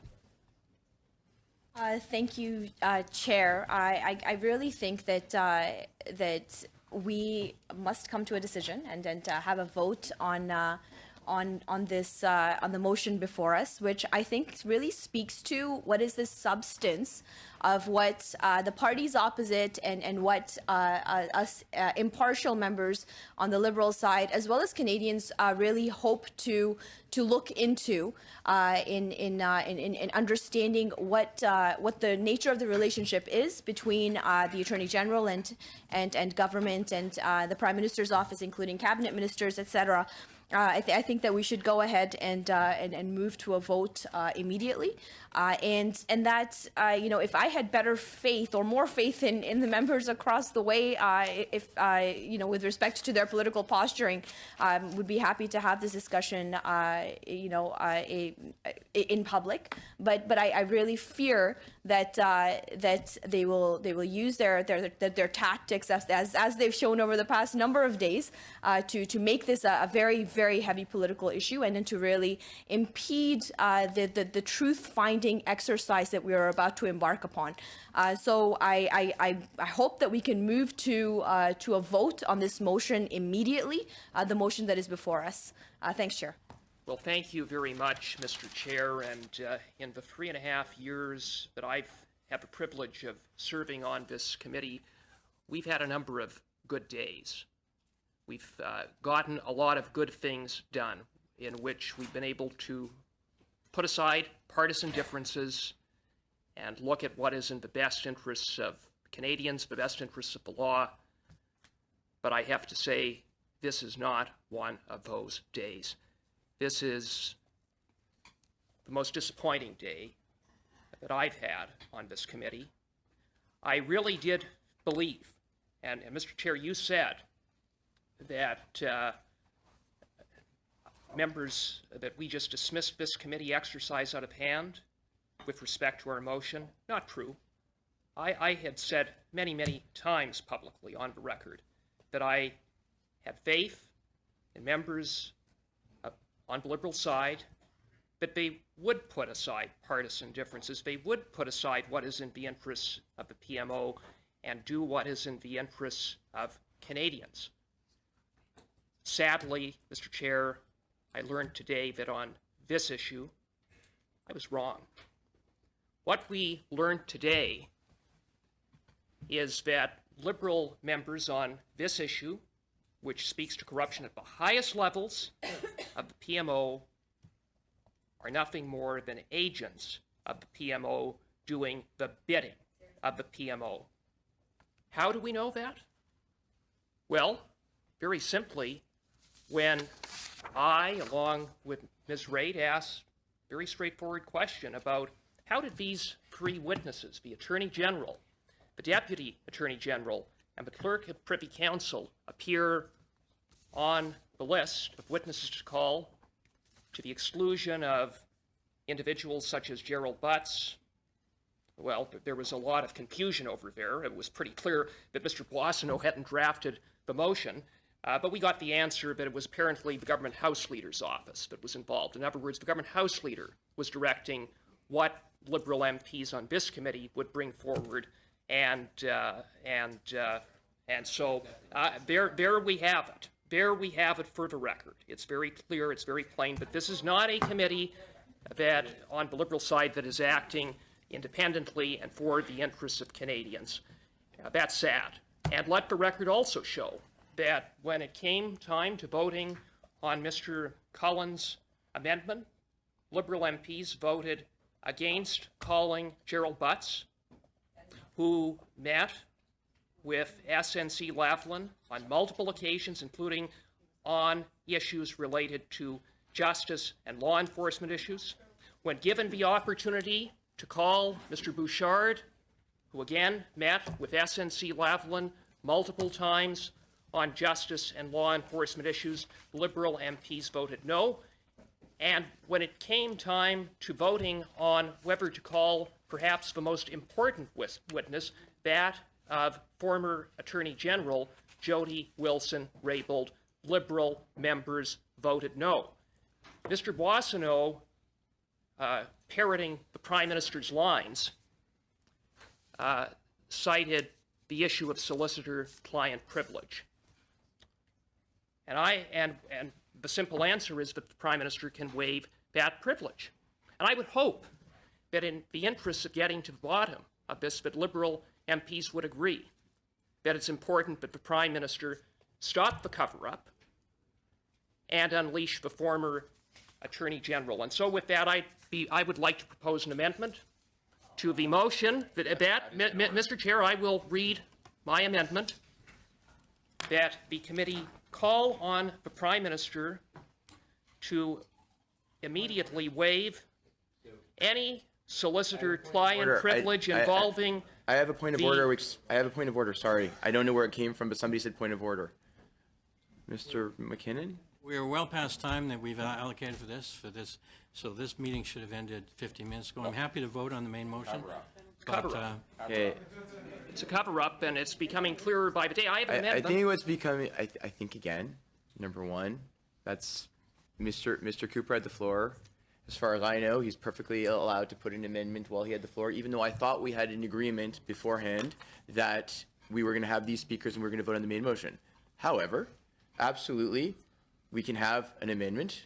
We can continue with this list, and then hopefully we can both vote on the amendment and the main motion and actually go through this meeting and come to some conclusion today. But Mr. Cooper, you have the floor. Yes. Well, before I was interrupted, I will again state my amendment that this committee call on the Prime Minister to immediately waive any purported solicitor-client privilege involving the former Attorney General Jodi Wilson-Raybould in respect of the SNC-Lavalin matter, so that Ms. Wilson-Raybould can speak. Yes. So the reason that this is in order is because one of the witnesses may, of course, be Jodi Wilson-Raybould. She is at the center of this matter, and for her to testify in this committee, that it would be good for her to have legal certainty that she is allowed to speak freely. So this amendment is just simply a friendly amendment to what the government has put forward. And I don't see this one. Not only is it consistent with having hearings, but it is consistent with the intention of the original motion. So it is in order. Well, I shouldn't be telling you what I think would be, but what would be in order if you suggested that at that meeting that subject be introduced. But I don't know that adding that at the end of that line, I mean, it's talking about what we're doing at a Tuesday meeting. I appreciate it. I don't think that it's within the context of the motion. I would tentatively with this. Sorry? You're fine. Put it before that. Just vote against it if that's how you feel. If you want to cover it up, you just again, yes or no? I think there's going to be ample opportunity. What I'm going to say is I think there's going to be ample opportunity to introduce that motion at subsequent meetings outside of being an amendment to this motion. And I think it's extraneous to this motion. That's the clerk's belief in mine. I'm going to rule that out of order. However, Mr. Chair, Mr. Polyev, point of order. I'm making a ruling, so please let me make the ruling.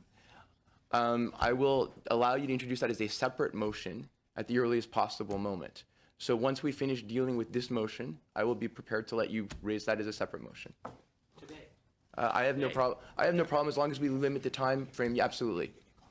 I think that's the fairest thing. I have no problem that we discussed it, but I'd rather deal with this motion and then bring that as a separate motion. Thank you very much. And listen, I know that the government members on this committee would like to cover this matter up in a manner as inconspicuous as possible. That's why, of course, they're asking for the discussions on the future study to happen in a secret meeting.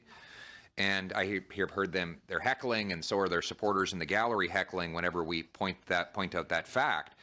But the reality is that the principal player at the heart of this matter is Miss Jodi Wilson-Raybould. She is the former Attorney General. She has she has resigned in order to preserve her integrity after a series of highly suspect activity that we now know occurred. And that activity, of course, is 14 meetings between SNC-Lavalin and the PMO, meetings between high-level PMO officials and Ms. Raybould, including discussions involving the Prime Minister himself, all regarding the possibility of a special deal for a large accused corporate criminal. And she has, in a highly unusual move, resigned from cabinet, said that one of the reasons why she believes she was originally moved from her position is because she spoke truth to power. The only point in even holding these discussions is if we can hear from her. But yet the Prime Minister is silencing her. He's using his legal authority to prevent her from speaking because he's afraid of what she has to say. So what Conservatives are asking, what Canadians are asking, is let her speak. Now, the Prime Minister is the client. Client can waive solicitor-client privilege. I don't even know why this is a matter of controversy for members across the way. If they want the truth to come out, then they would be willing to, without hesitation, to support a call for the Prime Minister to do that. And so I conclude my remarks with a motion that the committee call on the Prime Minister to immediately waive any purported solicitor-client privilege involving former Attorney General Jodi Wilson-Raybould in respect of the SNC-Lavalin matter, so that Ms. Wilson-Raybould can speak. Thank you. Thank you. We are currently dealing with another motion, so you can't move a motion at this time. We're debating an existing motion. Was it an amendment? No, he's not proposing an amendment. He's proposing a totally new motion. You can't, I already ruled that it would have been out in order as an amendment, but that I will entertain it as a new motion following the discussion on this motion and the conclusion of the discussion on this motion. But I believe with unanimous consent, we can allow it to go ahead. Do I have unanimous consent? Yes. Yes. Okay, well, we do not have unanimous consent. Note that members of the Liberal side refused to provide unanimous consent for this motion to go ahead. Yeah, as a normal matter, of course, yes. Okay, we are now with Mr. Cullen. Huh. I like the introduction, Chair. That was very enthusiastic. I always do an upbeat introduction for you. Oh, wow. I'm blushing now. now. Rankin gets ovation, so but you get it. It feels to me, I buy my kids one of those, connect the dot books. You follow one number to the next. But for anybody who's ever done it before, you flip the page and you can clearly see what the thing is. But little kids get the enjoyment of actually connecting all the dots and then realizing at the end what the picture is. It does baffle me that my Liberal colleagues have seen the events of the last 6 days and say, clearly there's nothing untoward here. Where every Canadian, many former attorneys general, many law experts have told us that obstruction charges are brought with less evidence than what we've seen already in this, because the gravity of what we're talking about is so severe. I appreciate my friends talking about their independence, talking about the need to reassure Canadians that everything is fine. The best way to do that would be in the most transparent manner possible. We clearly know that Ms. Wilson-Raybould should be invited to this committee to tell us from her perspective, given the limitations that the Prime Minister's privilege puts upon her ability to speak, and Liberals just voted against it. Don't keep saying that you didn't when you just did. The facts, you're entitled to all your own opinions, but not your own facts. And the facts of the matter are clear, that we just offered to invite Ms. Wilson-Raybould to the committee, and now we're back to this motion where the current Attorney General has already publicly said he doesn't believe there's any evidence to allow an investigation, and has also said that he hasn't spoken to Ms. Wilson-Raybould at all or anybody else that's involved in the allegations that have existed in the newspaper. So this is as one pundit has said, is a bird box investigation. You're looking without looking by intention. Let's not place a blindfold on the committee and then say we're doing the good work of the public. Let's not put these limitations down and refuse the principal actors in this play and suggest that we're somehow doing our best due diligence. That's just not true. You can justify it however you want and pacify yourselves, but that's clearly not what's going on.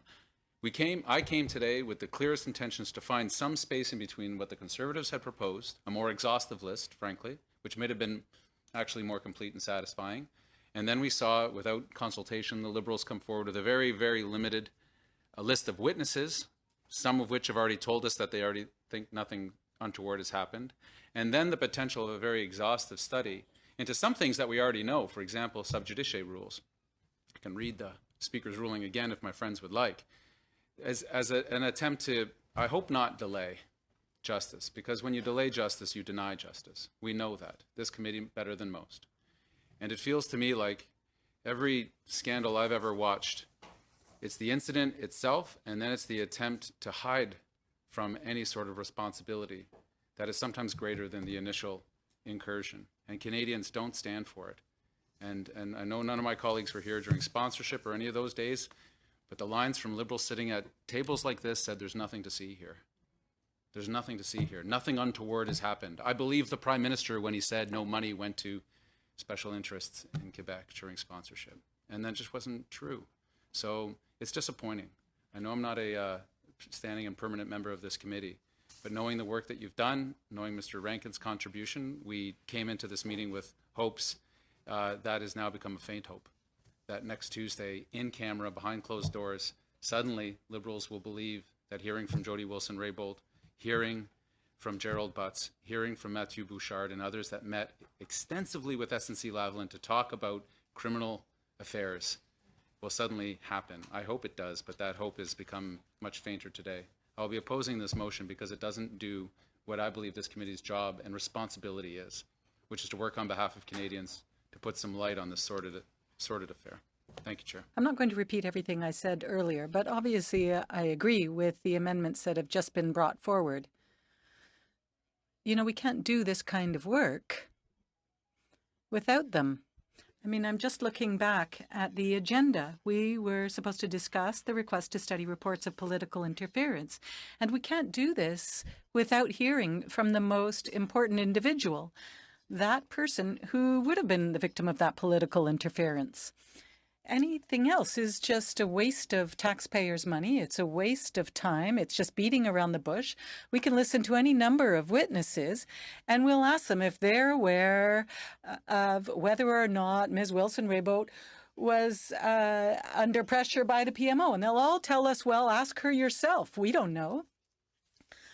So anywhere, even in small claims court, you have the person, the main person involved, come forward.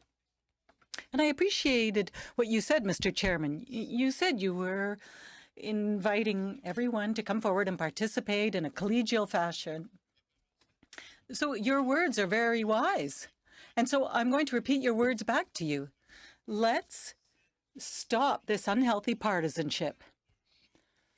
You know, if we're talking about a cat, let's meet the cat. Let's see the cat. So I think anything else is just continuing to beat around the bush.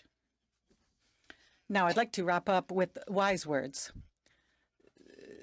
So I'm going to say that I did like Mr. Boissonneau's suggestion that I come here more frequently. And so I'd just like to point out that the Bloc Québécois would be very happy to be recognized as a full-fledged participant in your work. We'd be very happy also to be acknowledged in the House. So if that's your offer, well, it gives me great pleasure to hear you say that. And perhaps we should wrap up on a historic agreement to recognize the Bloc Québécois. Now, despite the fact that Mr. Cullen said that we have sub judice rules and that we've had them for 35 years, I think it's very important to talk about what that means in 2019, especially when you're talking about two different court proceedings.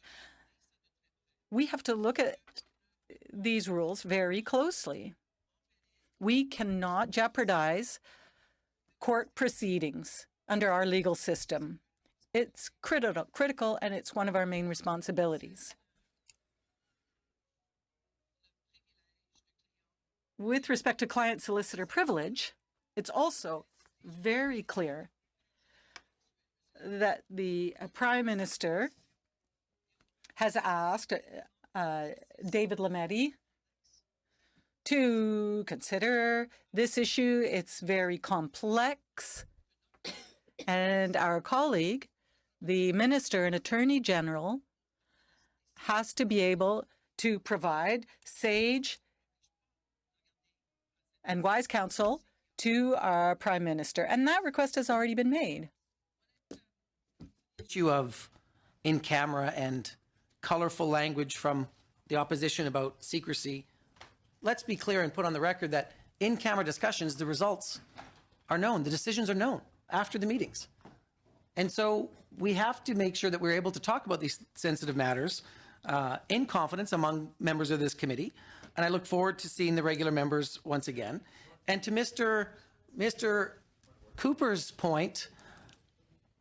Sorry, Mr. Boissonneau, just a small point of order. Just very brief. What Mr. Boissonneau just said is not entirely correct. Which? Only, that all decisions that are made in camera are known. Only positive decisions are known. We will have positive decisions about a witness list. That will be known. We'll have positive decisions about the timeline of the study. My friend is a very intelligent person. He knows what I'm referring to. If the committee rejects the proposals that are put forward in camera, that is not known. Well, I'm confident that we will have positive results in the meeting next Tuesday. Now, to Mr. Cooper's comment, I may be colorful, but I'm not a bird. I don't have nearly enough plumage. And so my colleagues are my own. I am no parrot. My comments and my work here today are my own. And this motion was crafted by Liberal members of this committee this morning.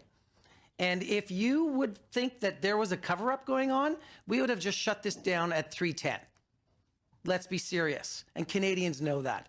If there was some desire from our side to not shine a light on this, to not look at this, to not have 3 witnesses in good faith on the list today, we would have shut this down at 3:10. And so to say anything else is just to continue the memes and the social media bullying that you have coming to all our offices. If that's how you want to play this, then go ahead. But we will make sure that we do this sensitively, responsibly, and understand that we can get to the bottom of this on behalf of Canadians. That's our job. Thank you very much. I appreciate that. We'll now go to a vote on the main motion. I'm sure somebody will want it to be recorded. Recorded vote, Yeah. and let the record show, but a vote in favor Okay, of this motion. we're not going to do that again. Cover-up. That's out of order for a number of reasons. Mr. Clerk, please take the roll on the main motion. Those voting in favor support the main motion put forward by Mr. Boissonneau. Those voting against do not support it. Thank you, Mr. Chair. Monsieur Boissonneau. Mr. Boissonneau. Mr. Essasi. Mr. Fraser. Yes. Ms. Khalid. In favor. Mr. McKinnon. Yes. Mr. Barrett. Against. Mr. Cooper. Against. Ms. Raitt. Against. And Mr. Cullen. Post. Yeas pour, 5-5, and nays contre, 4-4. Thank you very much. That motion is carried. Now, I've promised Mr. Cooper he can put forward a different motion. I've been told by colleagues that there's travel issues. So I'm wondering if we can let Mr. Cooper put forward his motion and agree to come back to that motion on Tuesday, coming out of camera, following whatever part we do in camera for this meeting, and go out of camera to go into Mr. Cooper's motion on Tuesday so people can make their flights. Well, Chair, with the greatest respect, this is a very straightforward motion that really shouldn't require a lot of debate. In fact, we can proceed immediately to a vote right here, right now. And I would hope that Liberals would do the right thing and let Ms. Wilson-Raybould speak. That's all. Okay, sure. Yeah, Mr. so- Does everybody have a copy of this motion? If you can read it, please. So, and nous avons pas en français. We don't have the French version, I believe. Call on the Prime Minister to immediately waive any purported solicitor-client privilege involving former Attorney General Jodi Wilson-Raybould in respect of the SNC-Lavalin matter so that Ms. Wilson-Raybould can speak. Mr. Boissonneau, do you have any procedural? Just to reiterate what I said in French, Mr. Chair, the Prime Minister has asked the current Attorney General to look into this matter, and that this is a very serious and specialized issue of law, and that it requires the right analysis and examination, and that the current Attorney General, Honourable David Lametti, is looking into this on behalf of the Prime Minister. I think that is where it should reside. Sorry, I was just wondering. I'm sure a recorded vote. Yes, a recorded vote, and everyone can catch their flights, and we'll know who's on the side of getting answers and who wants a cover-up. Oy vey. Oy vey. Okay. Mr. Clerk. Okay, thank you, Mr. Chair. La question est donc sur la motion. The question is on the main motion as moved by Mr. Cooper. Mr. Boissonneau. Mr. Essasi. Mr. Fraser. Ms. Khalid. No. Mr. McKinnon. No. Mr. Barrett. Yes. Mr. Cooper. Yes. Ms. Raitt. Yes. Mr. Cullen. I'm voting for the motion, but against the cover-up. Is that right? That's correct. That's correct. Okay. Just wanted to know yes to no. Yes Nice. pour, 4. Nays contre, 5. Parfait. Then the motion is defeated. I'm just going to leave you with the fact that we have now adopted a motion. I think that's a step forward and was a step that I'd don't think some of my colleagues probably expected. But I think we're moving forward, and we're going to call a meeting on Tuesday. I will let you guys know what time that meeting will be. But I will check out with everybody's schedule at what time the meeting will be. So I thank everybody for being here. Je vous remercie. Thank you very much.